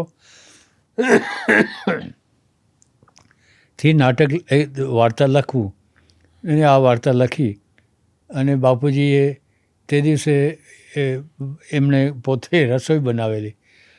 એમાં નવા બટાટાનું શાક બનાવેલું, એ બધાને બહુ જ સારું લાગેલું. અને એ જ વખત સમર્પણમાં કૌતુક વાર્તા છપાઈને આવેલી. અને બાપુજીએ કહ્યું કે મારા શાક જેવી તારી વાર્તા છે. એટલે મજા આવી મને કે ચાલો લખવાનું આપણું સફળ થયું. પછી તો આ પેલી સંતુને જોઈને મારી મા તો એકદમ ખુશાલ થતી હતી, કારણ કે એની જ ભાષા. એટલે ઓય વાલામોય સંતુ એમ કહ્યા કરે. એટલે તમારા સવાલનો જવાબ એ કે આ રીતે હરિ પેદા થયો. હરિને પછી તમે બહુ ઉડાડ્યો. એટલે ક્યારેક એ ઊંટ બની ગયો, અને ક્યારેક એના કાન નાના મોટા થઈ ગયા, અને ક્યારેક એ સાવ જુદી જ દુનિયામાં પહોંચીને કોઈકની વાત સાંભળી લાવ્યો, અને પછી પાછો આવ્યો. એને ભગવાનનાય દર્શન થાય, એ ભગવાન સાથે વાતોય કરે, ભગવાન આવીને એને કંઈક કહી જાય, ને પાછો એ દલીલોય કરે. એટલે હરિનું પાત્ર, કારણ કે મેં આખી કૌતુક વાંચી છે એટલે મને ખ્યાલ છે કે એટલું જુદું છે, એટલું બધું અંદર અસમંજસ, અવઢવ, આઘાત ને બધું પેદા કરે છે. એનું એક આખું જુદું વિશ્વ છે. એટલે હરિનો એક જુદો ઉપગ્રહ જ છે, આખો ગ્રહ જ, ઉપગ્રહ પણ નહીં, એનો ગ્રહ છે, એનું વિમાન છે. આ કલ્પનાઓ એ તમારા મનોજગતનો કોઈ હિસ્સો છે? તમને આવું બધું કરવું હતું, ક્યાંક તમારે એક નવો ગ્રહ કરવો હતો? કઈ રીતે આટલું બધું જુદું વિશ્વ હરિનું છે? એ બસ એટલે એક વાર્તા સફળ થઈ એવું લાગ્યું, બાપુજીને ગમે તો બીજી લખીએ, પછી બીજી સફળ થઈ તો ત્રીજી લખીએ. એ રીતે લખાતું ગયું અને હજી લખાશે એવી મને કલ્પના છે. હમણાં જે વાર્તા સંગ્રહ પ્રગટ થયો એમાં પણ છે 5-6 વાર્તાઓ હરિની છે. અરે વાહ. હા. તમારું લગભગ જે પણ પ્રશ્ન પૂછું એમાં એક પ્રોજેક્ટ પેલો તમે કહો છો કે સાંભળવામાં સારું લાગે છે, પણ એ વખતે તો બધી લખવું પડ્યું હતું ને લખ્યું કે મોટે ભાગે પૈસા માટે લખ્યું? પૈસા માટે જ લખ્યું. અરે વાહ. અને બીજું શું કારણ હોઈ શકે એમ તમે કહો. પૈસા માટે જ આપણે જે કંઈ કરતા હોઈએ તે હોઈ શકે, કરતા હોઈએ છીએ. એમ કે આપણે ચાલો સાહિત્યમાં કંઈ યજ્ઞ કરીએ એવી રીતે કોઈ લખતું હોય છે, એ તો પૈસા માટે નહીં તો કદાચ ખ્યાતિ માટે. પણ હું પૈસા માટે લખતો હતો, કારણ કે એની જરૂર હતી એ વખતે. ઘરનું ભાડું ભરાય નહીં, એટલે તમે વિચાર કરો. તો બીજું કંઈ કરવાનું ન થયું? કેમ વાર્તા જ પસંદ કરી? લખવું જ છે એવી સભાનતા ક્યારે આવી કે લખી શકાય, કે હું સારું લખું છું? સારું લખું છું એવી ખબર નહોતી. એ તો આ લોકોએ ઇનામો આપ્યા ત્યારે ખબર પડી. પણ આ એક આવડે છે તો કરીએ આપણે. અને હું સ્કૂલમાં માસ્તર પણ હતો, એટલે એવું નથી કે કંઈ નથી કર્યું. પછી જનસત્તામાં પણ કામ કરતો હતો, પછી ત્યાં મશીનરી કંપનીમાં પણ ક્યાંક હતા. પછી મશીન, એટલે કામ તો કરતો જ હતો, પણ એ કશામાં ચિત્ત લાગે નહીં આપણું. એટલે આમાં એમ લાગે કે આમાં મજા આવે છે કરવાની, તો કરીએ છીએ. ઓકે મધુભાઈ, મારે 2 સવાલો પૂછવા છે. વાર્તાઓ તમે લખી, અદ્ભુત એક વાર્તા વિશ્વ ગુજરાતી સાહિત્યને આપ્યું. અત્યારની વાર્તાઓ વાંચો છો? બીજા લેખકોની વાર્તાઓ વાંચો છો? ઉભરતા લેખકોની વાર્તાઓ વાંચો છો? તમને કદાચ ખ્યાલ નહીં હોય, પણ હું મમતા નામના મેગેઝિન, હું એની ઉપર તો આવું જ છું, પણ આ જરા જુદો સવાલ છે.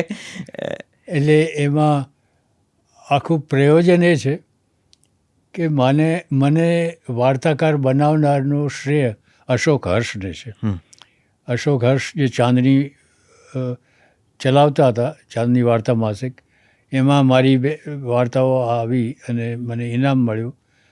અને પછી હું એમાં વાર્તાઓ લખતો ગયો. અને હું એમ સ્પષ્ટ માનું છું કે ગુજરાતીના જે સ્થાપિત વાર્તાકારો છે, કદાચ બક્ષી સિવાય, એમાં ચાંદનીનો બહુ મોટો હિસ્સો છે. એ બધાની શરૂઆત ચાંદનીથી થઈ હશે. અને એટલે એવું કંઈક હું કરું જેથી એ ઋણ અદા થાય. એ કારણસર મેં મમતા નામના સામયિકની શરૂઆત કરી, કે જેમાં બીજે ક્યાંય ન છપાય એવી વાર્તાઓ એમાં લેવી, જે આવતીકાલના વાર્તાકારોનું માસિક. આજે જે વાર્તાકાર બની ગયા છે એનું નહીં. અને એને માટે વાર્તા હરીફાઈઓ કરી. એને માટે બીજું શું છે કે હું અહીંયા રહેતો નથી, એટલે અહીંયાના વાતાવરણ, અહીંયાના રાજકારણ, અહીંયાની દૈનંદિની જિંદગી, આ બધાથી હું બિલકુલ પરિચિત નથી. અહીંયા દૂધનો ભાવ શું છે, ચોખાનો, આ બધી મને કંઈ ખબર નથી. એટલે એ વાર્તાને હું અહીંયા જે લખાય છે એ વાર્તાને કદાચ સમજી ન શકું, કે મૂલવી બરાબર ન શકું. એટલે અમુક વાચકોને મેં આમાં સંપાદક તરીકે રોક્યા છે. અને એ લોકોએ હવે તો મોટા ભાગે નક્કી કરે છે કે કઈ વાર્તા લેવી ને કઈ ન લેવી, કારણ કે એ લોકોને એ ખબર છે. એટલે હું વાંચું છું ખરો, પણ મને એનો નિર્ણય હું નથી કરતો કે કઈ વાર્તા લેવી ને કઈ ન લેવી, કારણ કે એમાં મારી એકલાની જે સમજણ છે એ બાધારૂપ હોઈ શકે. એટલે આ 6 જણા છે જે લોકો એમાં બહુમતીથી નક્કી કરે એ વાર્તાઓ અમે સ્વીકારતા હોઈએ છીએ.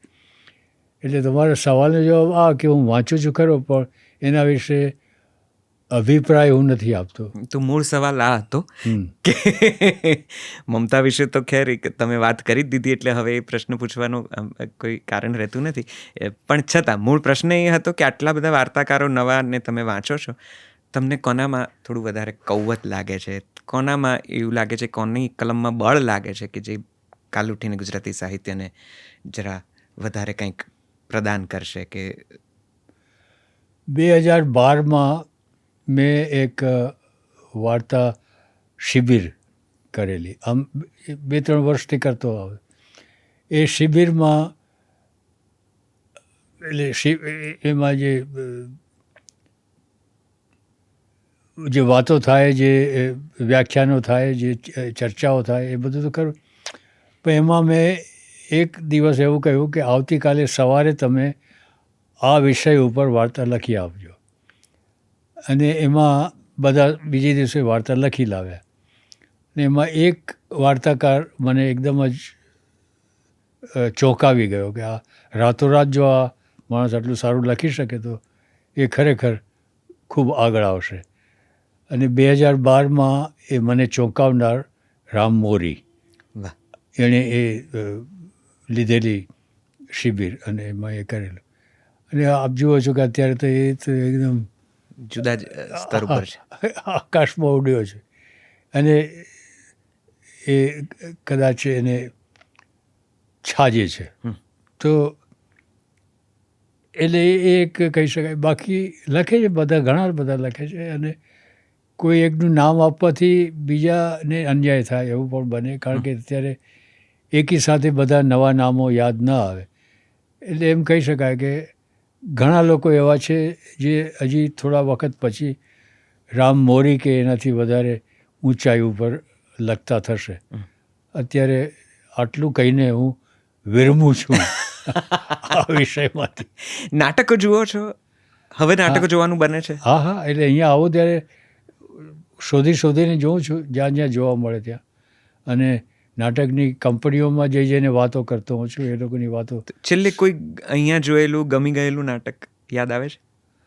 હા, જળને પડદે, એ ખૂબ સરસ. કમલ જોશીનું. કમલ જોશી. કવિ કાંત ઉપરનું. હા, બહુ જ સરસ.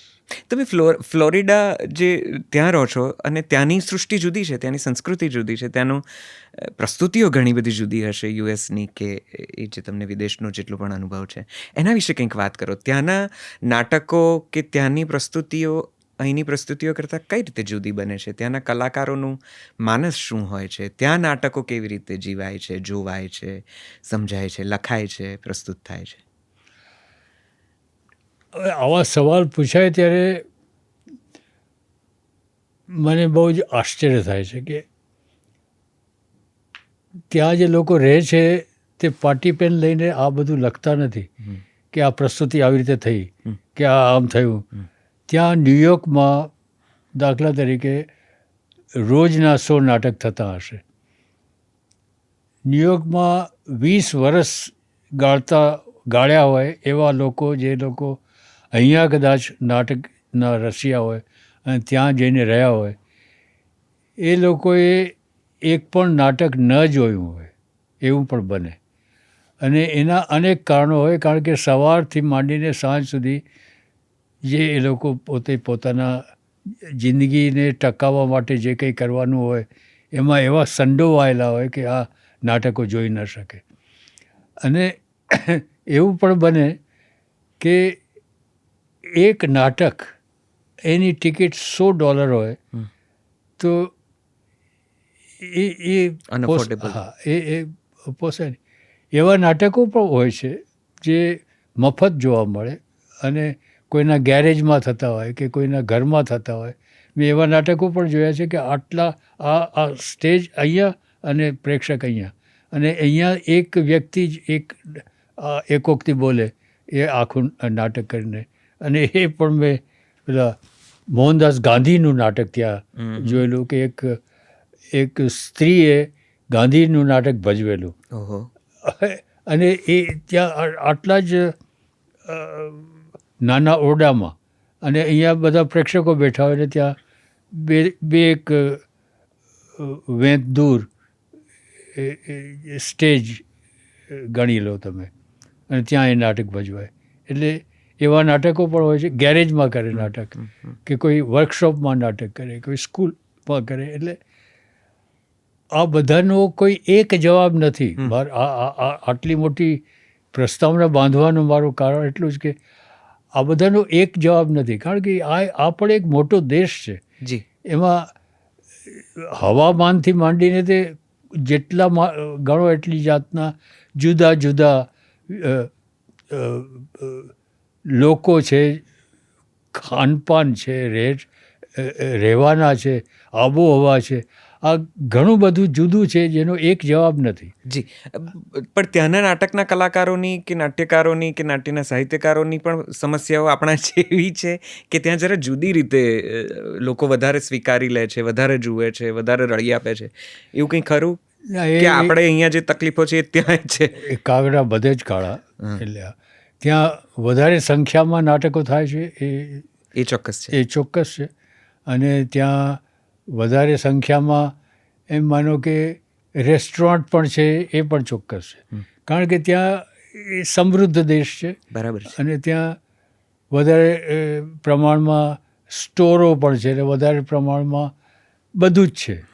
એટલે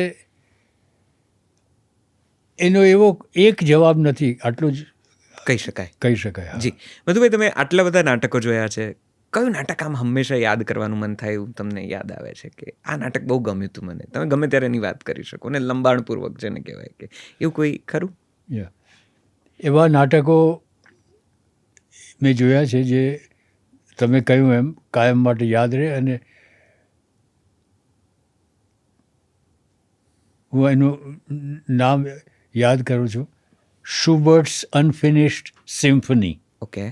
એક નાટક છે અને જુલી બોઆસો નામના એક કોલંબિયન લેખક છે, એનું આ નાટક છે, એનું લખેલું. અને એ નાટક મને એટલું બધું ગમ્યું કે એનું મેં રૂપાંતર કરીને શુબર્ટનું હૃદયવાદ્ય એ નામનું નાટક મેં બનાવ્યું. બીજું નાટક છે તે નાટકકારનું નામ અત્યારે તાત્કાલિક યાદ નથી આવતું, પણ એ બહુ મોટો નાટકકાર છે અને કદાચ વાત કરતાં કરતાં યાદ આવશે. એનું એક નાટક છે શોલ. શોલ. હા, એટલે પેલો પહેરવાની શાલ. હા, એ નાટક પણ મને એટલું જ સ્પર્શી ગયું અને મેં જ્યારે પહેલી વાર જોયું ત્યારે. અને કાળે કરીને એનો જે મુખ્ય અભિનેતા હતો તે ઇન્ડિયન હતો. ઓહો. અને ઇન્ડિયન જ નહીં, ગુજરાતી હતો પાછો. અરે વાહ. પંકજ કે એવું કંઈક નામ હતું. અને પછી હું એને મળવા પણ ગયેલો, પણ એ તો જુદી વાત. અને એ નાટક પણ મને એટલું જ ગમી ગયું ને એનું પણ મેં રૂપાંતર કર્યું છે શાલના નામે જ. એ પણ મારા સંગ્રહમાં છે. એટલે આ બે નાટકો અત્યંત યાદ આવે છે. ત્રીજું એક નાટક છે જેનું કોઈ રીતે પણ રૂપાંતર કરી શકાય એવું નહોતું. એ છે કે અરે બાબા, એ યુદ્ધમાં લડીને આવેલા એક યોદ્ધાનું નાટક છે. એને નામ યાદ નથી આવતું અત્યારે, અને 82 વર્ષે કદાચ એ ભૂલી જવાય તે ક્ષમ્ય ગણાય. પણ એ નાટક પણ મને એટલું જ ગમી ગયેલું. ભારતીય નાટકો જોયાનું યાદ આવે? હા, અલબત્ત. એ કયા કયા યાદ આવે છે? શાંતતા કોર્ટ ચાલુ હોય. હા, વિજય તેંડુલકરનું. અને એમનું જ આ પેલું કાશીરામ ખોટ અરે યાર, કાશીરામ કોટવાલ. ના, પેલું બુક બાઇન્ડરનું છે ને પેલું. હા હા હા. હું ભૂલી ગયો ભાઈ. યસ. પછી અલબત્ત આ પેલું એવમ ઇન્દ્રજીત. એવમ ઇન્દ્રજીત. એવા બે એક નાટકો છે જે અત્યંત ઘર કરી જાય મનમાં. રાઈટ. તમે વાર્તાઓ એટલે નાટકો જેવી જ વાર્તાઓની વાત, વાર્તા સાહિત્યમાં કઈ વાર્તા, કયો લેખક તમારા હંમેશા પ્રિય રહ્યા છે, જેની અસર કદાચ તમારા લખાણ ઉપર હોય? અસર તો મારા લખાણ ઉપર બધાની છે. દાખલા તરીકે અત્યારે પણ આપણે જે વાત કરીએ છીએ એ પણ ક્યાંક બહાર આવે. એટલે કોઈક ખૂણામાં એ પણ સંતાઈને બેઠી હોય અને કોઈ જગ્યાએ એ પણ નીકળી આવે. એટલે કોઈ એક વાર્તાકાર એમ કહી શકાય, સમરેશ બસુ નામના એક બંગાળી વાર્તાકાર, એમની ગંગા નામની ફિલ્મ. જી, તમે વાત કરી શરૂઆતમાં. એ મને ખૂબ જ સ્પર્શી ગયેલી અને એની વાર્તાઓ પણ ખૂબ જ મને અસર કરી ગઈ. એ જ રીતે સતીશ રાય પોતે, એમની પણ વાર્તાઓ, રવિન્દ્રનાથ અલબત્ત, મંટો. યસ. હા, એટલે ઘણા છે જે અત્યારે તમે આ સવાલો પહેલેથી આપ્યા હોત તો એના જવાબો પાકા કરીને લાવ્યા, પણ મને અત્યારે યાદ નથી આવતું.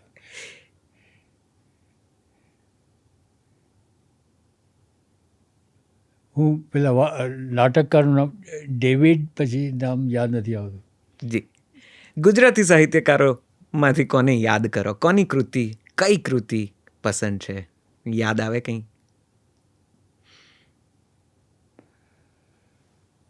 બક્ષીની પડઘા ડૂબી ગયા મેં એક રાતમાં વાંચેલી. અલબત્ત સુરેશ જોશીની વાર્તાઓ, જી. સ્વામી આનંદ છે, ચંચી મહેતા છે, એટલે આ લોકોના લખાણો મને મળ્યા. અલબત્ત મેઘાણી. જી. આટલું બધું સુંદર તમે વાર્તા અને નાટકો વિશે વાત કરી, ત્યારે હું કોલમને તમારી કેવી રીતે ભૂલી શકું? નીલે ગગન કે તલે એ જે આપની કોલમ છે, અને એમાં જે છેલ્લે જયકારો આવે છે, એ તો મને એટલો બધો ગમે છે. હું તો અડધેથી છોડીને પહેલાં નીચે જોઉં છું કે આજે જય કોની બોલાઈ છે. અને એક જુદી જ રીતે તમે જે આખી વાતનું રજૂઆત કરો છો. કોલમ્સ લખતા કઈ રીતે થયા? કોલમ લખવાની જરૂરતમાં પણ પેલો જ જવાબ કે એ જ જવાબ કે જરૂર હતી અને લખ્યું? હા. ગુજરાતીમાં એક છાપું ચાલતું હતું, પારસીઓનું નવરોઝ, અચ્છા. કલકત્તામાં. અને એના જે જાલુબેન કાંગા કે એવું કંઈક નામ હતું, જાલુબેન નામ યાદ આવે છે. અને જાલુબેનને બસ એમ થયું કે આ મધુ લખે છે તો કે તું અમને એક કોલમ આપ. હવે એ જમાનામાં, અત્યારે પણ મને આમ આંખમાં આંસુ આવી જાય છે કે એ જમાનામાં એ પારસીબાઈની જે નવરોઝ હતું એ પારસી કમ્યુનિટીમાં જ વંચાતું. એટલે માનો કે બહુ તો 200-250 કોપી છપાતી હશે. એમાં એક પાનું હું લખતો હતો અને મને 5 રૂપિયા એ લોકો એક પાનાના આપતા હતા. એ સમયે? એ સમયે એટલે કેટલા વખત પહેલાં, જ્યારે $1 1 રૂપિયો હતો. એ વખતે 5 રૂપિયા મને પુરસ્કાર આપતા હતા. જ્યારે પુરસ્કાર બીજું કોઈ આપતું જ નહોતું ત્યારે. એટલે અને જાલુબેન કાંગા, એની દીકરી એક આ બચ્ચી કરકરિયા, એ ઇલસ્ટ્રેટેડ વીકલીમાં હતી ને અત્યારે ટાઈમ્સમાં મને લાગે છે, એ એની દીકરી. એટલે એ જાલુબેને કહ્યું કે આ કોલમ લખવાનું શરૂ કરો. અને કોલમ એક પાનાની કોલમ લખતો, ને એમાં બસ આ જ રીતે કંઈ કોઈ સભામાં ગયા હોય, એ જૂતા બહાર કાઢ્યા હોય અને બહાર નીકળે ત્યારે કોઈ ચોરી ગયું હોય તો એના ઉપર કોલમ લખો. એટલે આ જાતું જ કંઈ પણ જિંદગીની કોઈ પણ ઘટનાને લઈને આ ગાંડું ગયેલું લખવાની ત્યારથી શરૂઆત થઈ. અને બસ એ રીતે આગળ ચાલ્યું બધું. અને આજે કેટલીક લોકપ્રિય કોલમમાંની એક છે ને, વર્ષોથી ચાલતી, એનું પોતાનું પણ એક ચાહક વર્ગ છે. વાર્તાઓ, નવલકથા, નાટક, કોલમ. મધુભાઈને સૌથી વધારે લખવામાં મજા શું આવી છે? કયા માધ્યમ, કયા ફોર્મેટમાં? વાર્તા. 100% વાર્તા. કઈ પ્રક્રિયા છે કે વાર્તા તમારામાં ખુલે છે? કોઈ ખાસ? હવે આ ફરી પાછા કહું કે આ બધા જે સવાલો છે તે તમે કોઈ મનોવૈજ્ઞાનિકને પૂછો કે કોઈ વિદ્વાનને પૂછો તો એના જવાબ મળે. અને એ પણ સાચા હોય કે નહીં એ નક્કી ન હોય, કારણ કે આ બધા સૌ પોતપોતાની મતિથી એના જવાબ. મને તો આનો જવાબ ના આવડે, કારણ કે હું બસ લખું છું. હવે તમને હું પૂછું કે તમે આ શર્ટ શા માટે પહેર્યું, આજે સવારે તમારા હાથમાં આવ્યું ને તમે પહેર્યું હશે. એનો કોઈ તમે તો મને જેમ જેટલી આસાનીથી શર્ટ હાથમાં આવે એટલી જ આસાનીથી તમને વાર્તા હાથમાં આવે છે? આ પણ એ લોડેડ સવાલ છે. કોઈ વાર આવે, કોઈ વાર ના આવે, કોઈ વાર 5 વાર બદલવું પડે કે આ બરાબર નથી, આ બરાબર નથી, કે આજ આ જાકેટ પહેરવું કે ના પહેરવું, કે એટલે એવું જ બને. ને કેટલીક વાર હાથમાં આવે એ બી પહેરાઈ જાય. એટલે આ બધાને કોઈ ચોક્કસ જવાબો નથી. હું સ્વીકારું છું. છતાં અમારા જીવન એવું થાય કે કંઈક જાણી લઈએ, કંઈક યુક્તિ મળી જાય, કંઈક ટીપ મળી જાય. પણ મને વિશ્વાસ છે કે જે જોનારા હશે એમાંથી ઘણા નવા લેખકો પણ હશે જે લખવાની ઈચ્છા ધરાવતા હશે. તમે એમને કંઈ સૂચન કરી શકો કે વાર્તા લખવામાં શું ધ્યાન રાખવું, કઈ વસ્તુઓ ખાસ યાદ રાખવી, આવું કંઈક તમારા અનુભવે, તમારી આવડતે? સૌથી પહેલાં તો હું તમને એટલું જણાવું કે જે સવાલો પૂછતું હોય છે હા, મોટા ભાગે એના મનમાં જવાબો પણ હોય છે જ. જી. અને સવાલો ઇન્ફોર્મેશન માટે નહીં પણ કન્ફર્મેશન માટે વધારે પૂછાતા હોય છે. એટલે તમારા મનમાં જે સવાલ હોય હા, અને એનો જવાબ જે તમારા મનમાં હોય એની સાથે મારો જવાબ જો મેચ ન થાય તો હું અણગમતી વ્યક્તિ બનું, એવું પણ બને. અને જો હું જે કહું છું એ તમને તમારા મનમાં જે જવાબ છે એની સાથે મળતું આવે તો હું ગમતી વ્યક્તિ બનું. આ બેમાંથી કંઈ પણ ન બને જો તમે ફક્ત સવાલ પૂછવા માટે જ પૂછ્યો હોય તો. એટલે આ બધી વસ્તુ એટલી ગૂંચવણ ભરેલી હોય છે કે એના કોઈ સાચા જવાબ નથી હોતા. હવે કોઈ નવા લેખકને હું કંઈ પણ કહું તો એટલું જ કહું કે તમે સાંભળો બધાનું પણ માનો કોઈનું નહીં. બરાબર છે. માનો તમારું પોતાનું, અને તમે લખો એ તમને ગમે તે લખો, બીજાને ગમે તે નહીં. ને તમે કોઈ પણ જવાબ આપશો, અમે કંઈ બહુ ધારીને બેઠા નથી, કારણ કે અમે વાર્તા ખાલી વાંચીએ જ છીએ ને અમારે લખવી નથી. અમે વાંચીકામ કરીએ છીએ જલસોમાં, તો મને એવું તો ચોક્કસથી સમજાઈ ગયું છે કે વાર્તા એટલી બધી સુંદર રીતે સાહિત્યમાં એટલી બધી લખાયેલી છે કે આપણે એટલું વાંચીએ ને તોય ઘણું છે. આપણે લખવાનો બહુ જહેમત ઉઠાવવા જેવી છે નહીં. આ રસાળ, આ રસપ્રદ રીતે ઘણા બધાએ ઘણું કીધું છે. આપણે શું નવું કંઈક સરસ રીતે કહી શકીશું. એટલે અમને ચોક્કસથી તમારી પાસેથી એવી આશા અપેક્ષા હોય કે કંઈક તમે ગાઈડ કરો. તમે એક એવા પાત્ર પણ છો, એટલે પણ કદાચ આ સવાલનો એ અર્થ બને છે, એ ઉદ્દેશ હોઈ શકે. પણ સાહિત્યના આજના સમયને મધુરાય કઈ રીતે જુએ છે? એ સમય પણ તમે નોંધ્યો છે જ્યારે ભરપૂર ગુજરાતી ભાષાનો મહિમા થતો હતો, વાચકો અદ્ભુત હતા, ખૂબ બધું લખાતું હતું, જુદા જુદા માધ્યમો પર લખાતું હતું, જુદું જુદું લખાતું હતું. આજની આ દુનિયાને, આજના સમયને, આજની ભાષાને કઈ રીતે જુઓ છો? આનો જવાબ એ છે કે હું જ્યાં રહું છું ત્યાં ભાગ્યે જ કોઈ ગુજરાતી બોલે છે, વાંચે છે કે લખે છે. મારો વખત તો નેટફ્લિક્સ અને પ્રાઇમ વિડીયો એની ફિલ્મો જોવામાં સૌથી વધુ જાય છે. વાંચવાનું નહીવત બને છે, કારણ કે ત્યાં આવે છે જ બહુ જ ઓછું વાંચવાનું. અને વાંચવા કરતાં એને દ્રશ્ય રૂપે, સિનેમા રૂપે જોવાનું મને વધારે ફાવે છે, કારણ કે એમાં એકથી વધુ કળાઓ સમાયેલી છે.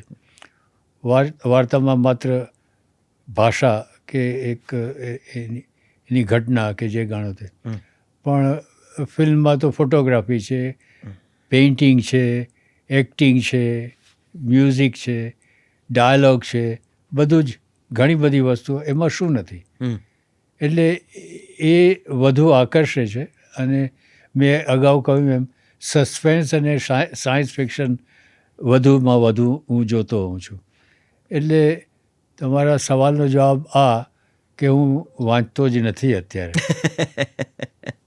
સારું, તો ફિલ્મો વિશે કહો.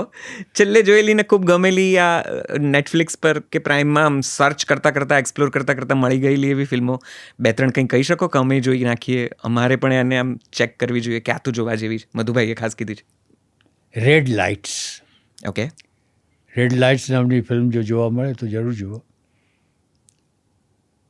બીજી ઘણી છે જે અત્યારે મને તુરંત યાદ ના આવે કદાચ. તરત બધા એના નામ યાદ નથી આવતા. પણ એક બીજી છે house of games. House of games. હા, એ તમે લખી રાખો, જરૂર જુઓ. Okay. House of games. Red lights પણ સરસ છે.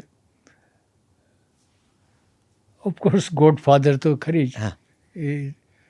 એ તો એટલી બધી યુનિવર્સલી. પછી આ શ્યામલનની અરે કઈ નામ, પેન્નલિન, શ્યામલ, મનોજ, નાઇટ શ્યામલન છે. નાઇટ શ્યામલન. એની કઈ ફિલ્મ? Sixth sense. હા, સિક્સ્થ સેન્સ. Yes. હા, એ પણ. એટલે આવી વર્ટિગો. યા, વર્ટિગો. યસ. ઘણી ફિલ્મો છે જે આ ફિલ્મોના જમાનામાં આ વાત નીકળી એટલે કે આટલું બધું પ્રાઇમ ઉપર, નેટફ્લિક્સ ઉપર અને બીજી ઘણી બધી એપ્સ ઉપર ઘણું બધું કોન્ટેન્ટ અવેલેબલ છે. હવે નાટકો એટલા પ્રસ્તુત રહ્યા છે કારણ કે નાટકોમાં એ વખતે જે ચમત્કૃતિ, ચમત્કાર કે દ્રશ્ય રચના કે જે સસ્પેન્સ કે સામાન્ય રીતે સામાજિક નાટકોનું જે બંધારણ હતું એ વખતે કદાચ ઓછું જોવા મળતું હતું એટલે થોડું વધારે પસંદ પણ આવતું હતું. હવે તો આનંદ પ્રમોદના, એન્ટરટેનમેન્ટના, કોન્ટેન્ટના ઘણા બધા રસ્તા અને દ્રશ્યો ઉપલબ્ધ છે, ત્યારે હવે નાટકો, થિયેટર પ્રસ્તુત લાગે છે તમને? તમારો મત શું કહે છે? મને તો લાગે છે. હું તો અહીંયા આવું ત્યારે નાટકો શોધતો હોઉં છું કે કોઈ જોવા મળે તો. એટલે અહીંયા હવે પરિસ્થિતિ શું છે એની મને ખબર નથી, અને નાટકો કેટલા પ્રસ્તુત છે અને ક્યાં સુધી પ્રસ્તુત રહેશે એનો જવાબ હું નહીં આપી શકું.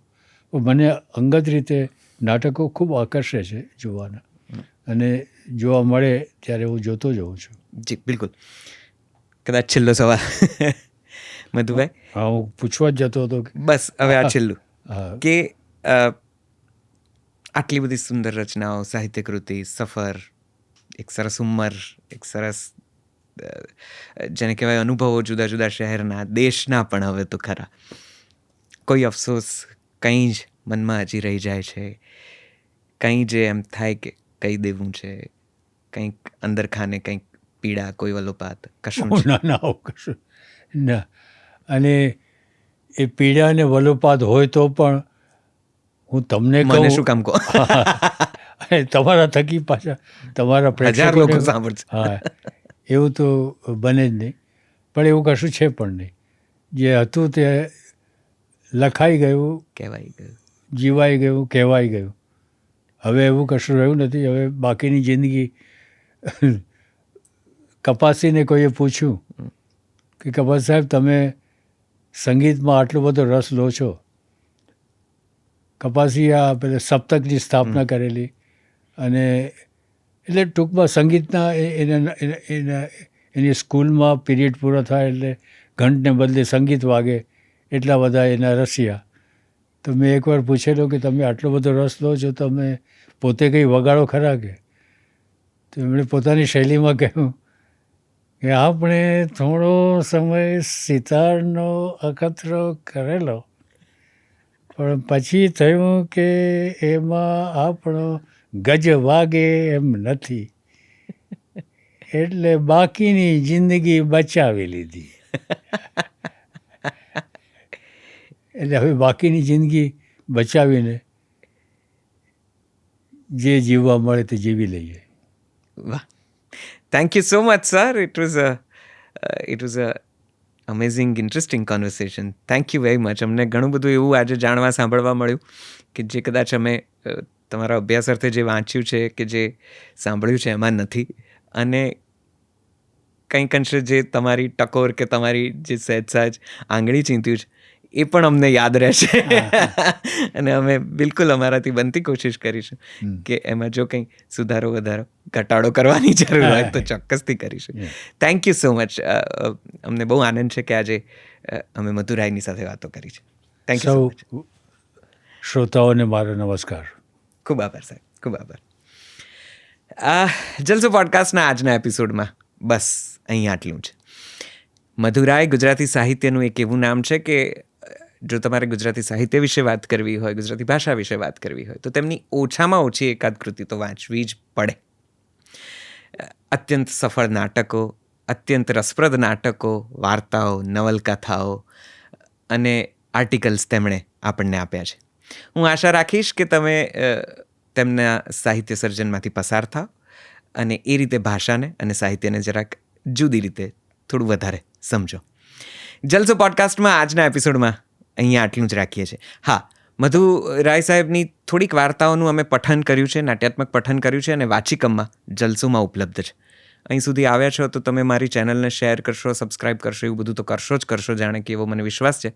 સાથે સાથે મારી આ એપ છે જે અમારો ભાષા માટેનો એક નાનકડો પ્રયાસ ઉપક્રમ છે, એને ડાઉનલોડ કરજો અને વાર્તાઓ સાંભળજો. મજા પડશે. આપણી ભાષાની વાર્તાઓ છે, કંઈક જુદી ફિલિંગ આવશે. ચાલો, અત્યારે રજા લઉં છું. પોડકાસ્ટના નવા એપિસોડમાં જલ્દીથી મળીએ છીએ. આવજો. નમસ્તે.